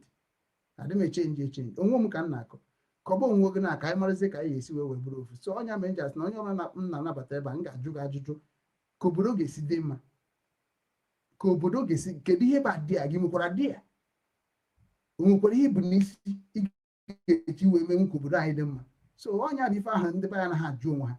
Everybody na-akpara onwe ego nke na-achọ ka family dị mma. So kedu maka family ha ga-akpata m nke fa. Anaghị echi ọdụma na budget. That is why Obinwannem Foundation is here. And metikwa na Enugu State Union Hamburg, Cultural Hamburg. And metikwa na Bifa. And metikwa na Obinwannem Daily News Update. Nke Obinwannem Daily News Update, nga bambo, Mary a flyer and tease the link. You want to go automatic, you will but when you want daily information about Obinwannem, because now I actually didn't Manda in a half. You have to go at least see but there that now you love the message of Obinwannem. Because Obinwannem here at you click here. So anything nobody for Obinwannem mena drama. As a fan, I'm what like it on fan. All I'm focused here, fans. Okay, memo or does it come out my slave. So I am trying to to dodge some things. Only obana some of man and more gamana. Adema eku can make them deep. Yene cook I happy by the problem I have to go. So good check. So ndị be anyị niile furu na-ege m ntị n'onu ha mana na-ekwu eziokwu, but why can't them support me? Ọ bụrụ mgbe ebe m anaghị ekwu ọfụma ka anyị start ya asụ Obinwanne na-asị na m kwesịrị inwe Obinwanne, because gị nwa na-asị na m kwesịrị inwe Obinwanne automatically my the value of Obinwanne, okay? Then from you now where the term na m kwesịrị inwe Obinwanne wee bụ sị na ị naghị ekwu maka Obinwanne mana m nwa na-ekwu maka Obinwanne dịkwa iche, mana gị nwa anaghị ekwu maka Obinwanne to our people's mindset na-asịkwazi onye nke na-ekwu atọl nyakwube nne ka onye nwere Obinwanne webanye na gị nwa abụzi onye kwesịrị na-ekwu na-adị ekwu bụ onye na-eme ihe Obinwanne ji ekwuzi ihe ahụ na-ekwu ọ dị ka ọ na-ekwutezi ka Obinwanne. Ọka mbịa ma gị ikpe n'iru na gị, ọka mbịa ma gị ikpe n'iru obodo gị, ọka mbịa ma gị ikpe n'iru onye mejọrọ gị. So e nwere consequences na-eso okwu ọnụ mmadụ. So o nwere nke mama nkwu for peace to reign in Biafra struggle. E nwere nke mama nkwu for peace to reign in Igbo nation or in Nigeria unity. So that is the problem of all of us. So onye na-etizi amamife ga-eme ka those things dey solve. Kekwana ihe na-agbara ọsọ ka ihe na-erijetere ya. Ịhụrụ ya. So anyị na-esokwa His Excellency the Mr. Governor, onye na-achọkwa ịbụ Governor of Enugu State. Anyị na-esokwa tech for the governor, ndị na-arụ na tech na Governor Committee. Ha nwekwara ndị kpọrọ nwa ha NVN, New Voice Movement. And we follow Kwava. So, and they follow proudly in Nsukka, yeah, in diaspora. So, okay, proudly in Nsukka. So, they're proud of Nsukka. And they John Suke with the Mazi, Okechukwu. I'm also committee on safety and again it can come. Okay, committee on safety and the survival of Igbo. So how much na-eme Igbo wee communicate with me anyị na-agazi n'iru anọ na-adaba ihe ndị akwa ndị ọgịrịga nwa na nwa nọ n'ime groups now. So nge-enwe ndị dịka ndị dị na west na mamarụ nwọrụ. So that is why I'm looking for stakeholder going to make amamihe maka ọpụta. Aga m arụ ya na ihe nke m jiri iche ịmara ihe m mara mana ime wepụta m dị time m ga-ewepụta wee na-arụ ife a na-take care of myself. Ime nwunye that is ebe m nwa na ụmụ na-asị why unu na-aga support onye nwere time to do that. Ebe m na m na-enwe nsogbu nwere ebe ọzọ anyị na-enwe nsogbu. Unu na-pretend that n'ala Igbo adịrọ mma, then mụ nwa na-agwa gị now na ọ bụ na inye m support ala Igbo ga-adị m under 1 year. Though I don't need to say 2 years, 3 years, 1 year, because 1 year we have to work exactly 8 hours from every indigenous of Igbo land. 8 hours. There is something that you are going to be working. Iwu ka ọ bụ. Ọ bụ na ada akụziri ọ bụ na ide arụ arụ na akụziri gị akụziri. So automatically, when we work according to how it's supposed to be, our land will be protected before 6 months. Now, the other 1 year, it will say we say in the ọchịchị got you by merit, not by appointee. Na-akọ onye bata na group or n'anya some ndị be anyị na-achọkwa n'udo bụ ndị na-cause problem. Onye bụ ha chọrọ igwe onwe ha eziokwu na mụ bụ Okechukwu gwa karịa na dọmisịrị. Abụ m nwa na-asọ nsọ ana. Na ihe na-ezerika ahụ, ihe na-asọ nsọ riri n'ụmụ Igbo. And my son say here too much. Hey, onye mere m nwa be nwaanyị bae because ụmụ nwaanyị bae atọn go to beast. Nwaanyị atọn go to 419. Na o nwere ihe na-afụzi na ụmụ nwaanyị ndị ba ka anyị chọka m kwube ogodo maka divorce. Maka ọ divorce bidechara this problem. Imagine na ndị n'obodo oyibo kịta na-achat with ndị nọ n'ala Igbo. Ndị nọ n'ala Igbo na-aplan ihe a ga-eme ka ha gwuo ha wayo. Na-apụtasị ihe gori na ha ji. Kedu ihe bute this mindset? Then papa ga-abịa kpọọ ebe utu wee mụsịsị ụmụ ọ na-achọ ịga zụrụ ya ọ na-achọ ihe ejizi nwe eme kịta biznes nwa abụrụzi ka a zụọ ya ka o nyere ya aka for ihe ọ na-eme because not from your skill your children learn and grow and become like you or more than you. How many of the father born a child and nwa ya nwoke ka na-ekwu na Igbo ka ọ na-adịkwa mma n'ọnụ dị ya ma kwuo nke mara na English. Ịbịa na ezinụlọ maka na achọkwara m ị na-akpọkwa n'ike na na-ekwukwa na-aga n'iru. Ịbịa n'ezinụlọ a mụrụ ụmụ enwere ihe megidere ka papa hapụ ịdị na-ajụ ese ụmụ ya. Ọ dịrọ possible. A na-enwerekwana ka ụmụ hapụ ịdị na-ajụ ese papa. So automatically na ịbịa na ihe na-eme n'ala Igbo now efu na enwere ndị na-take care of their own. And their own who is taking care of that their own who they could not take care of. Ndị ọcha nwechara ife ndị a mana ndị ọcha bịa rụọ systems a ga-eji na-ekpokodo steeti na-esi eti ọfụma ka ọ rapid na-ese okwu onye ka na-akpọ ndị social, and that ndị social ka Obinwanne na-etake over n'ala Igbo now. We are going to take care of the social welfare of ndị Igbo so that na anyị ga-amagodi ihe bụ their problem, because we are work with government. Many of people don't want to work with government. That is why I want to work with government, with all the officials. That is chokwara ka eme negotiation, because eme negotiation onye ọbụla amazi ebe ọkụ anyị anabara onwe anyị akwụsị igbu mmadụ. So mmemme ife a ndị mmadụ take care of the all food system needed n'ala Igbo. Even the governor anyị ha ga-anọkwa there, nwoke ga ritualito you will be stayed here. No igbobazi gị ga na-arụ n'ọdụ n'akwụkwọ anyị. Nigeria nwere constitution, every state nwere constitution. Ọrụ anyị as media bụ anyị wee na-agụpụta constitution of Enugu State every day, every month, every day, every morning. People are going to know the constitution. The lawyers hide all those things for all of you. Because now all problem we can the lawyer go na Igbo. All sickness you can do fake drug or fake lifestyle go nobody. Or even make can the doctor you get ihe ji atọ afọ because no nwere ndị umengwụ sị na ha chọghị ịrụ ya ahị na-arụ, but ha ga na-erikwa percentage na ihe na-arụta. Is it not what is going on in the world? So kedu ka isi wee create is IPOB ga-akwụsị ya? Ọ bụrụkwazi na IPOB ga-akwụsị ya na-emekwa ka ha si eme ya. So if that no ebe aka na suspected the whole DOS. So things na-ekwu eji m ekwuchi okwu ka m wee mee ka unu mara na ụmụ nwaanyị anyị kịta na divorce chara eme ihe ndị anyị isi na-agbakasịsị ha agbaka. Many of them obri have respect kana. So we need government attention. So stakeholder na-ekwu sometimes obun in eme ife without mentioning Biafra abro na ima nwete nkwe na achọ through Biafra in that place kwa. So na ga ama ihe. E nwere Obinwanne committee. Okay, nke a bụrụ atime. Etime na ya. Okay. Ọgwụgwọ mana enwe ndị na-esogasị mana ọgwụgwọ now. So automatically na mama ya na-asị ka eme co-host automatically na anyị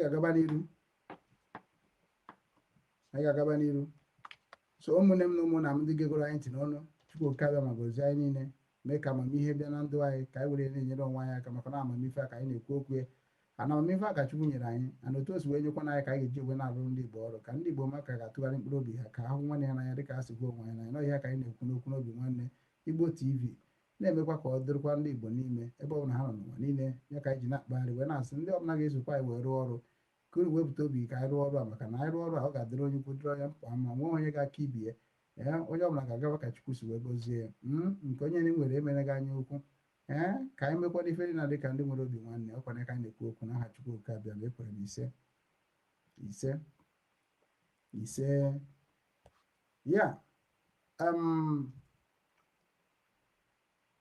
Topic anyị bụ about ka anyị kpụpụzi ihe na topic anyị bụ about divorce and single mother. Divorce and single mother. So amara m ndị ama mmadụ onye na-watch na TikTok ọ adịm ya na cha mmadụ 10 na watch na TikTok, so mmadụ 7 I think na watch na Facebook and YouTube. So now anyị agbagotego our members are rigotego. So even organization had the 20 for all ejugoro now. So now ka anyị gabazie n'iru mana achọrọ m just ka anyị gaba n'iru chee ka m bịa ka ndị shọ na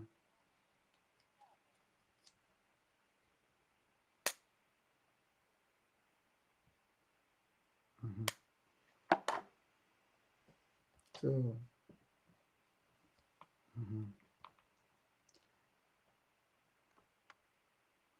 all the perfect. So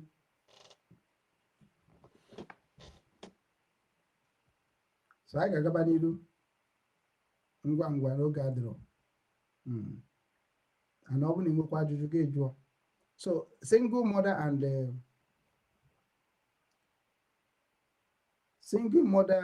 and divorce also na-emebiri anyị ife na be anyị. O so na-emebi ife nke bụ na ndị be anyị amarozi ka ndị nna nna anyị ha si wee bie n'ezinụlọ na mbụ. And onye abịa nsị ka anyị kwuo okwu ya ụbọchị taa, afọ m ihe ọ na-emebi, and ihe ahụ na-emebi anyị ga-azụta nwunye, because na ịkpọ nwa onye ọzọ ihe ọzọ automatically ma be with anybody now. Ịkpọ nwa onye ọzọ ihe ọzọ, you ma be with anybody because we start hating ourselves just like that. We just intentionally hate ourselves without knowing that we hate ourselves. Check it now. Tụgharịa uche. Maka na asị gị na gị na-ekiri m na kedu eji kpọọ Okechukwu ugwu asị ma ọ bụ kedu eji hụ Okechukwu ugwu n'anya, ịma kọwa m ihere amakwere gị kwuo anyone. That is ihe na-akpọ spiritual hate. You hate me but you don't know that you hate me. I joke and I say, I don't hate you. Just now. You waiting me just. You intentionally hate. That is why they can never even tell you what is their problem because they need you to come back tomorrow. The doctor. Yeah? Everything they are doing in English session in our land is 419. It's fraud. Today, they don't want you to go back to agriculture because if you go back to agriculture, a lot of them will be hungry because they will be coming and begging you. Automatically, poor man are Ogranya overnight. Ogranya was the poor man. They don't want that kind of system in our land. I am a Haji Abagamba, but you don't know about that. So now, ya na-ekwu maka divorce. Divorce ga-eme n'ezinụlọ gị amabuzi ofu n'ụwa. Divorce ga-eme ka gị na family gị hapụ ibuzi ofu n'ụwa. Like unu enwego ya na-akpọ family enemies. Ọ dị na be anyị, family enemies. This family anaghị atụpụrụ this family on. This family anaghị atụpụrụ this family on.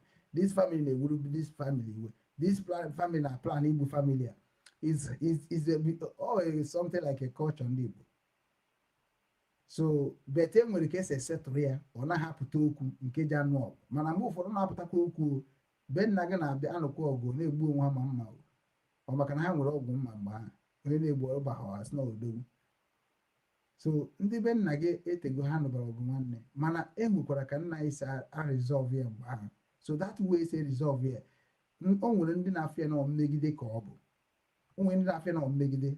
That is why ndị chọọ iji kịta na the way my father si eme na marriage, ha ji nabata divorce before anyị gaba na single mother, because what created single mother is divorce. Because onye nugoro nwaanyị di ya nwụọ, ọ bụ divorcee na or widow. Then automatically onye mụrụ nwa out of wedlock, uturusekwu like onye mụrụ nwa mkpuke ya na be nwa mkpuke, onye mụrụ nwa mkpuke na onye nọ na be nna ya wee mụọ nwa, automatically it goes by the family. That is why can they say be unless na hazo the culture is which na the culture of this way nkwana the manner or obrajive, so is applied in so many areas. So about that no apply na be nna gị ọ kịta na m sị gị gbagote ma ọ bụ request bịa ka ịgwa m na ọbụrụ otu aka ọ dị be nna gị mana na-emegide be nna gị emegide. We need to look on that case publicly or globally. Because na anyị nwa defend the human right of ndị Igbo. Anyị adasị na ndị Igbo niile bụ ndị ọjọọ, ya ka ya bụ nkwuo 95% or 99%. M ga-like idoberiri 1. That one I can use it to claim you.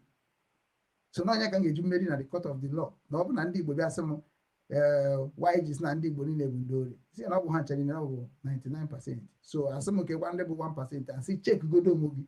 You will judge by yourself. Hope in one other who can judge.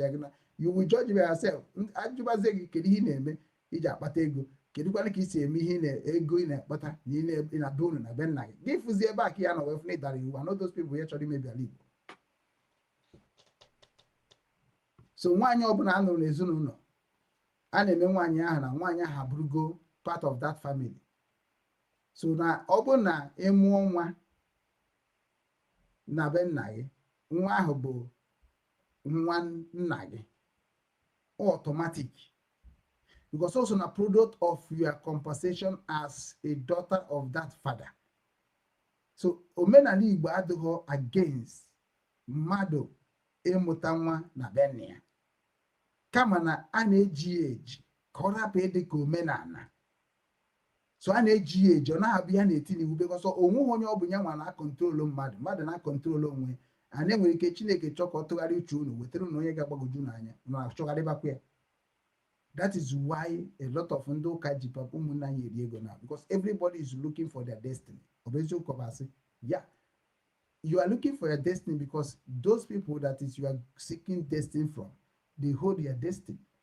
It is very automatic.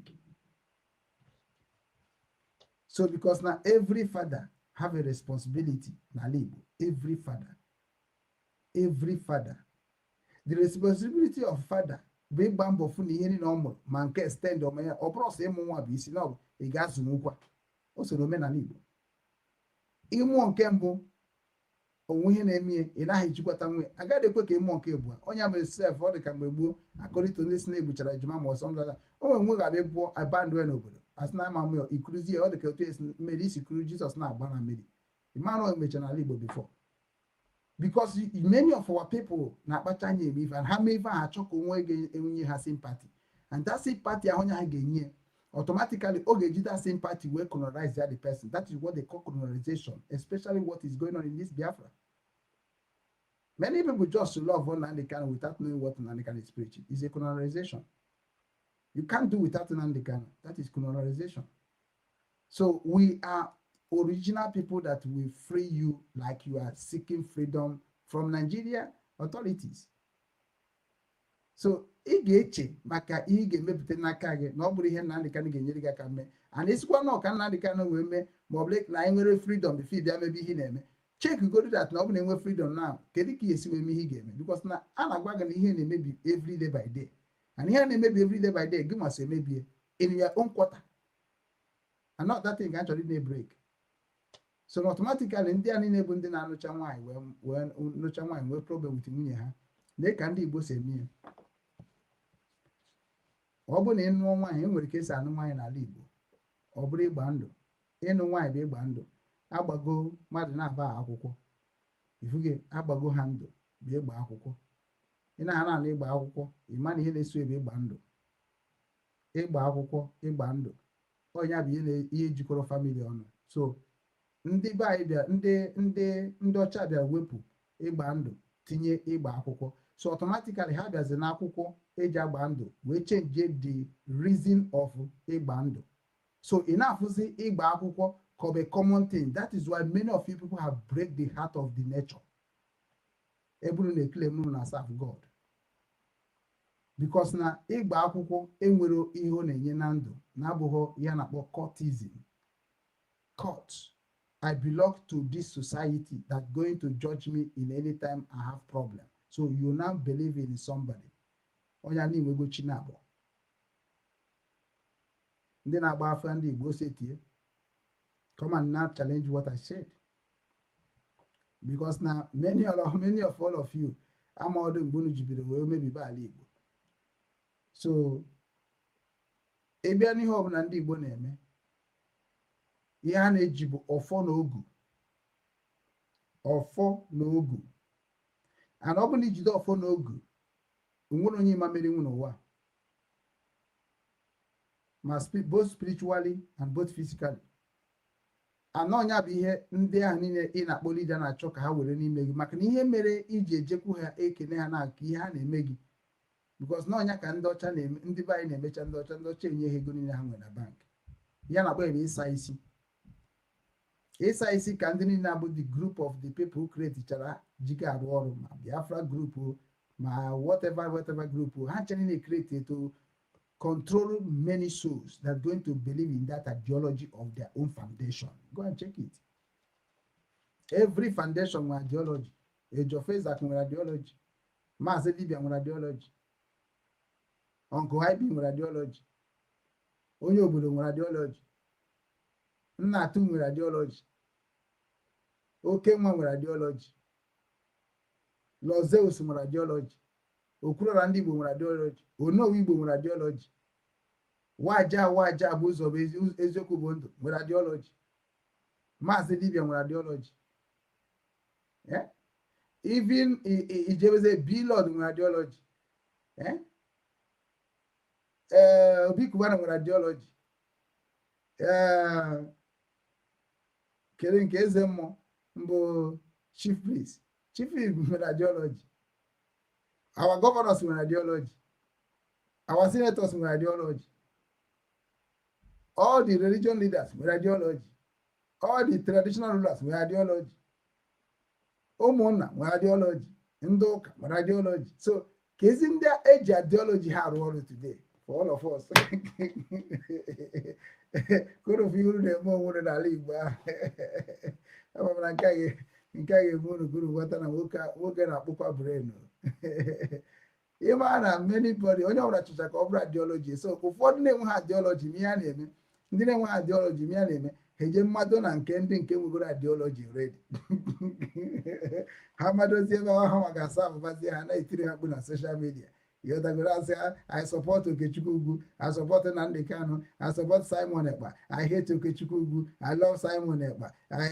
Okechukwu Ugwu is stuck in the trade. Simon Ekpa is an intelligent man. Simon is a wise man. Nnamdi Kanu is a God sent. Nnamdi Kanu is the Moses of our time, or Jesus of our time. You go, oh, he hindi ani lebu kana bo supporters. I don't know support everybody now. Or you not support everybody enjoy. I know supporters na maybe obodo.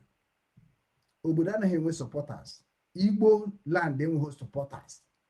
Supporters bụ ndị na-agba asịrị. Go and check it. So we need to banish supporters. We don't need to support anybody in this struggle. Everybody support yourself. Because when we want to die, we die by ourselves. Now they can't put that now one vote. So you have to also contribute in the system by yourself, not by Nnamdi Kanu. So that is why I'm challenging all of you. That is Amako Chanas Nnamdi Kanu Naro, Maka Simon Naro, Maka Obri Abi here, Igarukwara in Oseti. Man, Unu Chokore Buzundoka. Iman Nnamdi Kanu is not Biafra is a religion. Okune Seti go church, church structure. Kunu gesi we na Nnamdi Naro ego. We na task. Yako follow just na ga run immigration, follow na ga run custom, follow guys na ga run police, follow guys na ga run vice president position, man. The first snag na deputy prime minister and prime minister, and the snag as a leader. You need like it now, but then I'm the Zoom hog now. They are how they go one now. So automatically, any night or everybody or Paki control bend the man. If you get man, stay today, and him that's not ana control. Maria. So now they are not controlling na kind of why are they controlling you? It's not him of Sabu. I saw King Subadro. Then open I was Sabu, or the 9 1 new quaka calibo demma, Umuronio Bunyama Bonyo Quisi make calibo demma each, either Naku the Naku condenser. Before you will be doing when I'm my hand about supporter. Support Abris beef. Behind a meb in your marker. I may supporter in your marker. In your marker, ihe de ka Iwu obodo. Iwu ka ọ bụ na ị ga-enyere onye chọrọ enyemaka aka. Ọ bụ na ike ga-eru inye aka ahụ, ị mara ị ga-eje chọta onye gị na ya na-adị na mma wee nye ya chọta nwanne gị ma onye agbata obi gị wee mee ka enyemaka ahụ ebu ụzọ na gị ka ọ bịa na mmezu maka na ọ bịara be gị ana ọ bụ na inye ha aka ahụ onye ahụ wee pụọ n'akụkụ gị jee chọtakwa enyemaka ebe ọzọ ị ga-ata afụfụ enyemaka ahụ na ndụ gị. Ndị mmadụ agwa gị nke ma ndị na-agba afa gị agwa gị nke you know why na-agba gị ka ị mara ife ị mara ife ka abịakwa ọzọ echi. Ndị be anyị niile ị na-eso today na-achọ ka ị na-abịakwa na-efe ha ka Chukwu mana ya na-efe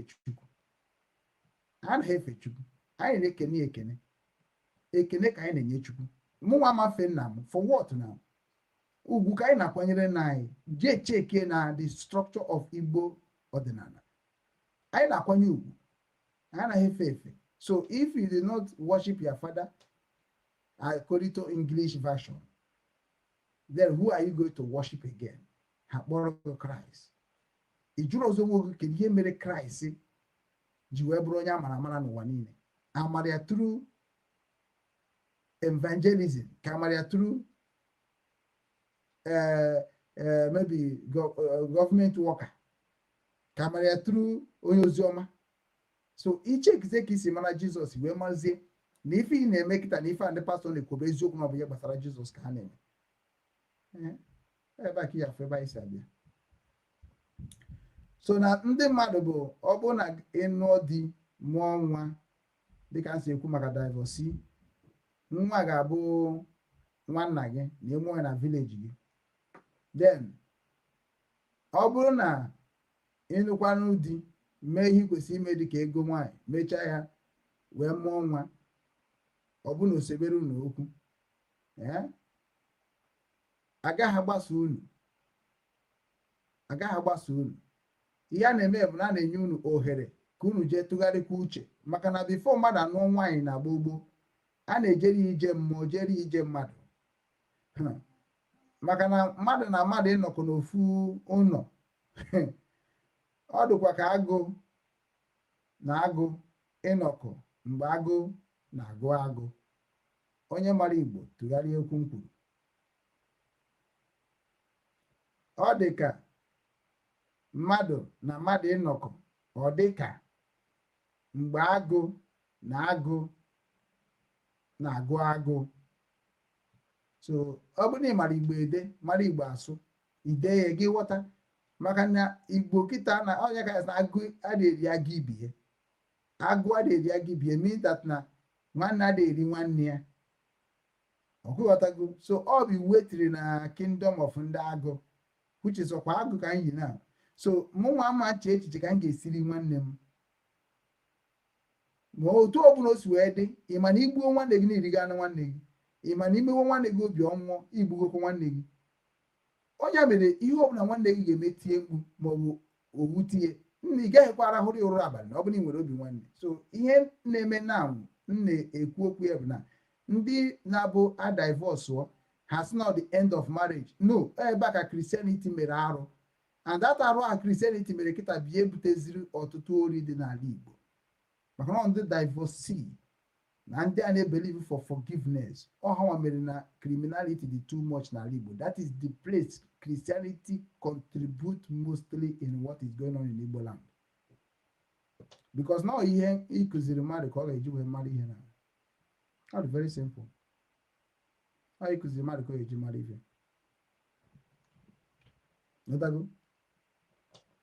So na many of our people na-eche that na ịbịa na ezinụlọ na ọ bụ na ị divorce ọ na ọ bụ right gị ka ọ bụ, ọ na ọ bụ na esi na ede alụsị na right gị. No, ịgbagbukwa ndụ nke bụ na onwekwa ka isi wee nwee any problem na ya, ị ga-enwekwa problem. Like many of our people adịghị echezi dị ka mmadụ. Like otu a na-ekwu okwu akịta, onye na-aghọtara okwu a ga-akpọ ya nonsense. That is normal. Onye aghọtara ka nsị divert dị okwu ka ọ baa ị na-ewe na onye na-aghọtara ihe bụ isi asụsụ Igbo ama nghọta, maka na ọ bụrụkwa ofu onye ka na pass message. Anụ nwe ndị na-pass message si ga-abata n'ebe a. So ọ bụ na ị marakwa ka that guy si ekwu ejekwa n'ebe a, because he must stand there before na eme ịkpọ akwụkwọ iyi anọ ịbago violent.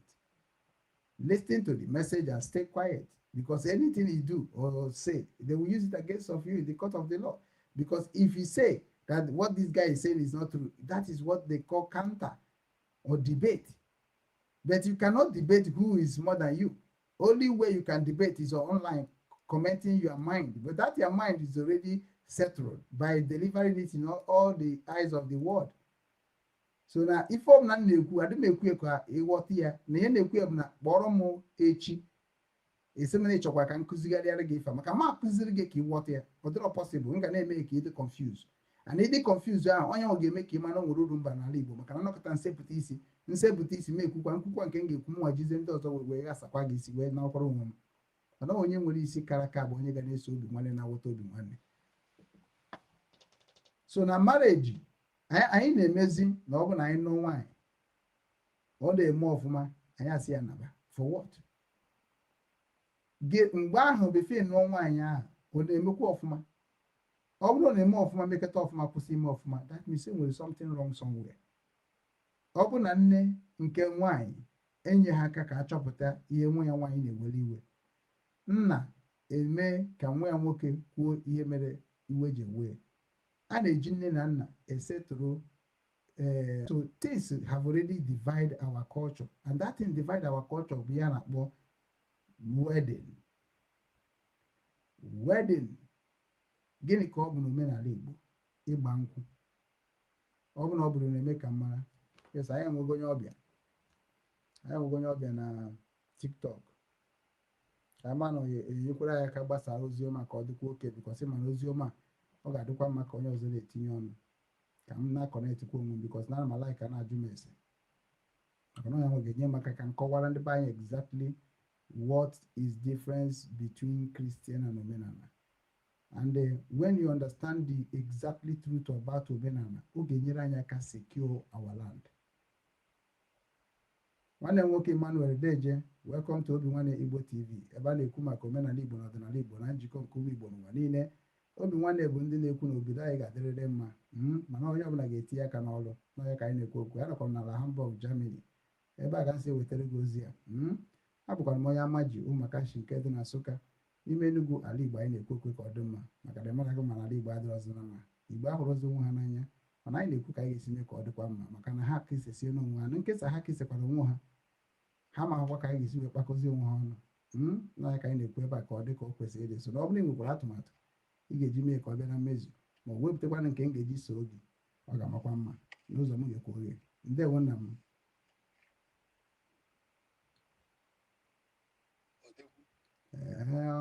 Onye na-ekele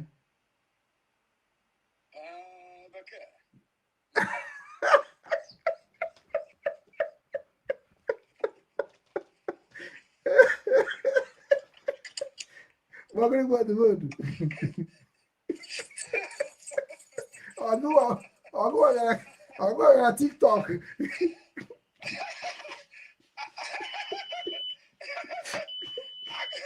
Chineke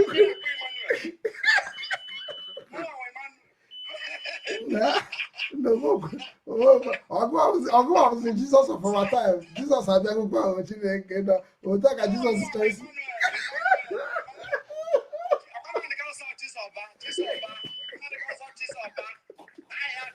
Chineke gụrụ otu Chineke Emmanuel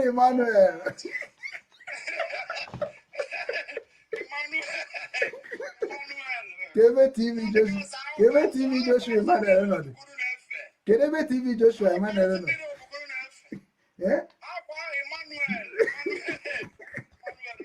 Emmanuela. Chai. Dike na anya ahụ. Ọ ka nnukwu mmadụ. Nna ya. Hai, na-esi ọkụkọ amụ. Isi ọkụkọ amụ. Onye mepeziri gị TikTok? Ọrụ agwụ ndị a na-ekpu anya ka ndị ori.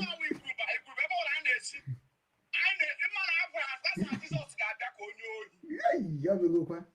Ọ ga-abịa ka onye ohi wee na-agwa somebody si edide m tiri isi n'ụlọ onye ohi agba n'ụlọ agba gbatuo mmadụ ala. Exactly. Ka Jizọs ga-esi bata n'ụlọ ọsị ahụ Chineke kere ụwa ka eluigwe n'ụwa ma everything. He knows the beginning and the end. Ya na-achọzi ịbịa n'ụwa nke ahụ o kere. Na-achọ ịbịa n'ụwa nke ahụ o kere na-abịazi ka onye ohi. That means he's a fool. The message abaghị hụ. I challenge that God. I challenge that God. Ọta nna gwagwagwa ana m challenge ya kụtuo ya gbatuo n'ala. Ha sị na ọ wụchi na-eji ọka eri aja. Na ọ wụchi na-eji ọka eri aja. Mgbe gwa one boy one pastor si ya chi na-eji ọka eri aja wa Amadioha. Ọ Amadioha na-eji ọka eri aja. Chineke anaghị eji ọka eri aja. Otu a ka ọ dị. Ọ na-enweghị ihe o nwere imenwe n'ụwa. Ọ gbara ọsọ. Amadioha nọ na Nsụka. Ya ka na-akpọ everyday na wite atịnye nwa gịnị ka m bụrụ ụwa. Onye akpara ike nụnụ. Onye akpara ike kọva ya.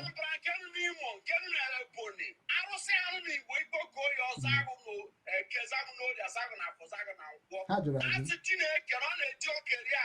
Ha jụrụ ajụ. Germany m nọ n'ime ya na Germany ha were ọkụ rie aja wee kwatuo briji. Agbasị Chineke na-eji ọkụ rie aja. Briji na Hamburg, the tallest bridge nwere na nwere n'Europe na Hamburg a na-achị kwatu akwatu. N'ụka ha kpee ya ka ewere ụka ka ewere Holy Ghost fire kwatuo that bridge. It doesn't work. Arụsị ndị Igbo na-eji ọkụ eri aja. Oh, to And then now, I was in deep with a joke area. I hate change and all in a joke area. That God don't know anything. The God will see a man. He knows the numbers of your head. Yeah, no, dear, why I'm one. Somebody say now by the grace. You see, you don't live by the grace. And when you are not living by the grace of God. Any person second hand they live by the grace of God. Those who die, is it not why did God allow those people to die? Is it not by their grace? That's how by the grace you are living. How can God allow another people to die? Also by the grace.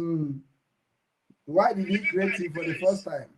Or make it keep you? Because you not just give me enjoy. You know, I guess what is this God about? Let me tell you, that God is not existing. I will go on. Of course, I can have a stakeholder. I might I see because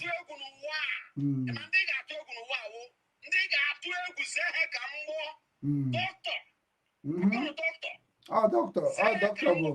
In short, one of the worst people. I don't know why. doctor and the lawyers. Doctor and judges. Judges. Judges, doctor and judges. That organization need to shut down to the whole world because they are the one that is doing a lot of things. God to bless whom He wants. Now God to bless whom He wants. How can that God who created your own image that's not now going on your channel? Only now goes on your channel. What doctor? I want now. Doctor. Yes, doctor. Make them an operation. And where can scissors which batonia and liver or batonia and no medicine or any place mistakenly. Doctor can do you far back, do you the alpha back, one nurse say everything is okay. Take this man to the wardroom or take this man to his room. Exactly. 3-4 days on that, doctor will come out and tell the mother, your daughter or your son or your husband couldn't make it. I'm sorry. I tried all I can. And he cannot walk. The whole mistake of that doctor is the mistake of that doctor. So, doctor bless whom he wants, not God. Not God. Lawyer got to mad on guy without observing on Judge. 5 years in prison. Yeah. Court objection.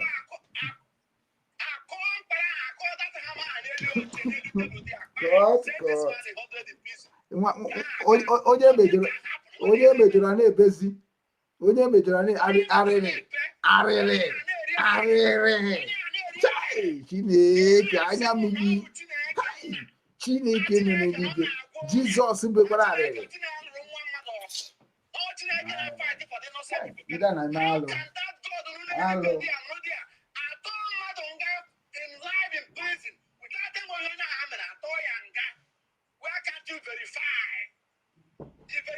So these are the 3 people you can have to why. Fear them. The rest, you know, they can have to do good nature. Ikuku, on that one thing may have to Ikuku not grow win. I'm on a charo win, these are the nature. And when it's nothing with God, God and I have made it in my kingdom. There's nothing like God. They don't know the war. And about in the next how many years, even how to lose the motor now, they don't care what you are taught. They don't care about your God. They don't care. And they may Buego, Farambaka, Buego. But they're one of the richest ever for them when war. Where are they today? Today. Church is a scam. Church is I don't know how to put it. Ndori karịrị. Doesn't work. O nwere ihe kwuru kpọkịrịkpọ nwere ihe kwuru about Ebuka Obi ha yọtago ịma na ihe ka na-agwa facets yọtago so na-eme ka mara ndị ahụ niile kịta na-anwụ bụ ndị ahụ bụ ụmụ ogbenye nọ n'ime ebe ahụ kedu ihe mere na sinsi ahụ ha mere years ka ị nọgoro ebe ahụ mana onwebe ihe mere ebe ahụ gosighị ka o si wee dị gị n'obi because o nwere ihe ị chọrọ wee jee ebe ahụ mana ife ahụ ị chọrọ jee ebe ahụ kedu ihe mere data ị na-enweta ya Let Yes, onye ahụ bụ ife a na ha kụziri ndị be anyị na ha bịara nakọrọ anyị. The government is not doing well. Yes, which is not. All the government, my sisters, Yeah. siblings. My mother, we sent her about 1 naira in the church. He sent her 2 naira in the church. Yeah, no money wine. My sister, I'm saying there, please, my son, but I am not church. See, I tell woman is there. You know, not church. But when I see, I look at it now. Can you look at the church and see, I got make a fast. Never fast, say no one. Just imagine. So, I know when you're in university, you have to go to university. Say, oh, what the hell? Nothing. Over a can't over. Just a clutch. You got that? Yeah, on Imo State, and I pay 30,000 naira every month. On about 700 naira, I got on. Or cut 100, 200, 300. Every day, 700 naira on our back. When you receive 30,000 naira in a month. Ugwu, the ego like on a Ugwu, 120,000. So, see, on for 2 years or 1 year. I mean, they pay the house rent. If you go, When you invest. if you go, Or make it, I said, I don't just, I said, I'm also, I'm another graduate to plan now. I'm making on before I do new graduation, but I see how it works. but Now, all the time, all that dinner, honestly, all the corner now. All the rest of the goosey. try. After getting to Charego, Akukoni, After school, Lilanda. Mandela, and a West one hour. I got rubbish. I That I have could business for her. if there. So, all because of there's no job in that country. They That put somebody get our church. Today, I'm off, and I still get paid. Oh, Macanina, Ruba, I still get paid. when you is weak, I will your job now. You know? But how come? Now, mother on my back, so let me pray for you, you can get job. Oh, yeah, they won. And how Let me they pray can. for you so that you can get job. Mother got out school over there, even ordinary carpenter, ordinary even over there is a millionaire. That is a go. About what I'm doing over there, even 15,000 to 20,000 euro. Basic, okay? Yes, Igwe. I want power bike and get the You got more half a car water. Igwe. You got more half a Macanin with calendar now. Bicycle, I'm 15,000. On your mamma. I'm on the buy. The buy my whole value.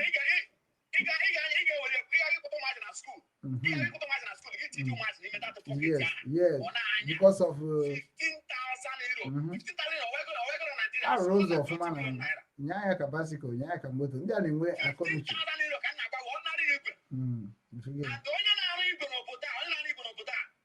Salary is no less than 4,000 euro. Not even over the salary. Salary is not than 4,000 euro. Even actually, on the kill on 30. Dot spin. Actually, them on right for what the man working now. And when he came here, I never put the tin over there.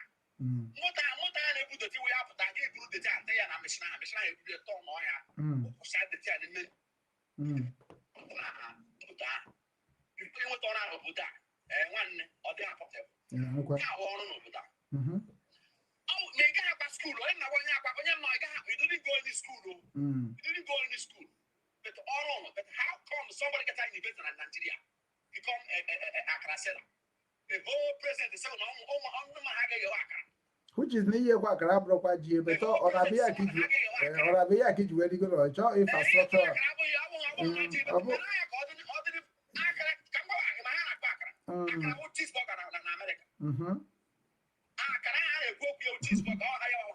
So all part of industry.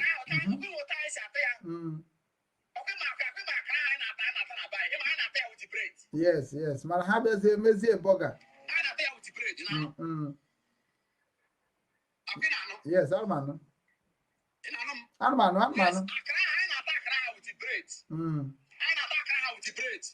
Yes. So, no Boda, Ibo. I made that Akrana, here with a bread, see him. Abru Boga. A tea bread. You're gonna hold off now. I'm afraid I go me we witness if you not come. That is okay. So in a modern way,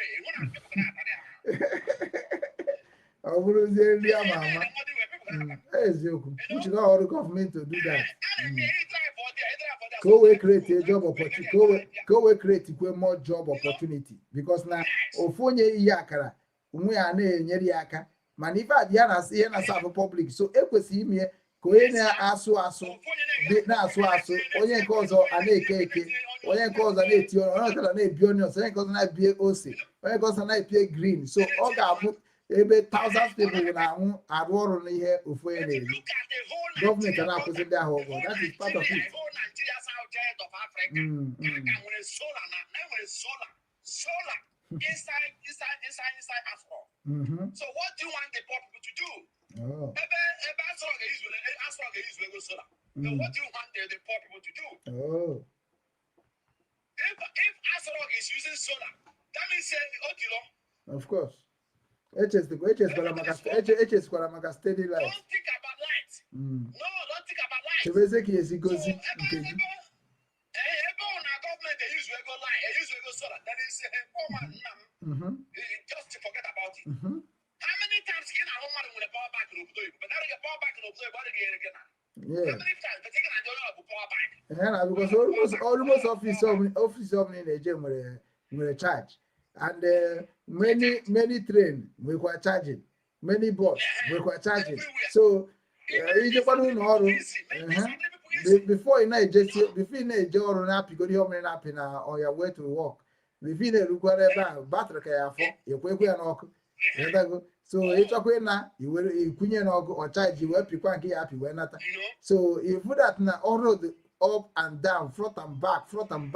How many call carrier in Cabina almost agent with a TikTok. Look at the whole Nigeria. Of Africa, look at Nigeria, no light. Our people just not to have, and that is all you would tell me. They come on alcohol, or they come on a joke. Why? And the Westerners, they're happy for that. The Westerners. This is immigration. The more the poor you be, the poor you be, the richer they are. Yes. This level of poverty being a manage may travel now. And how you say. This is whereby Kenya. Yeah, almost some things I didn't. Sometimes if happy.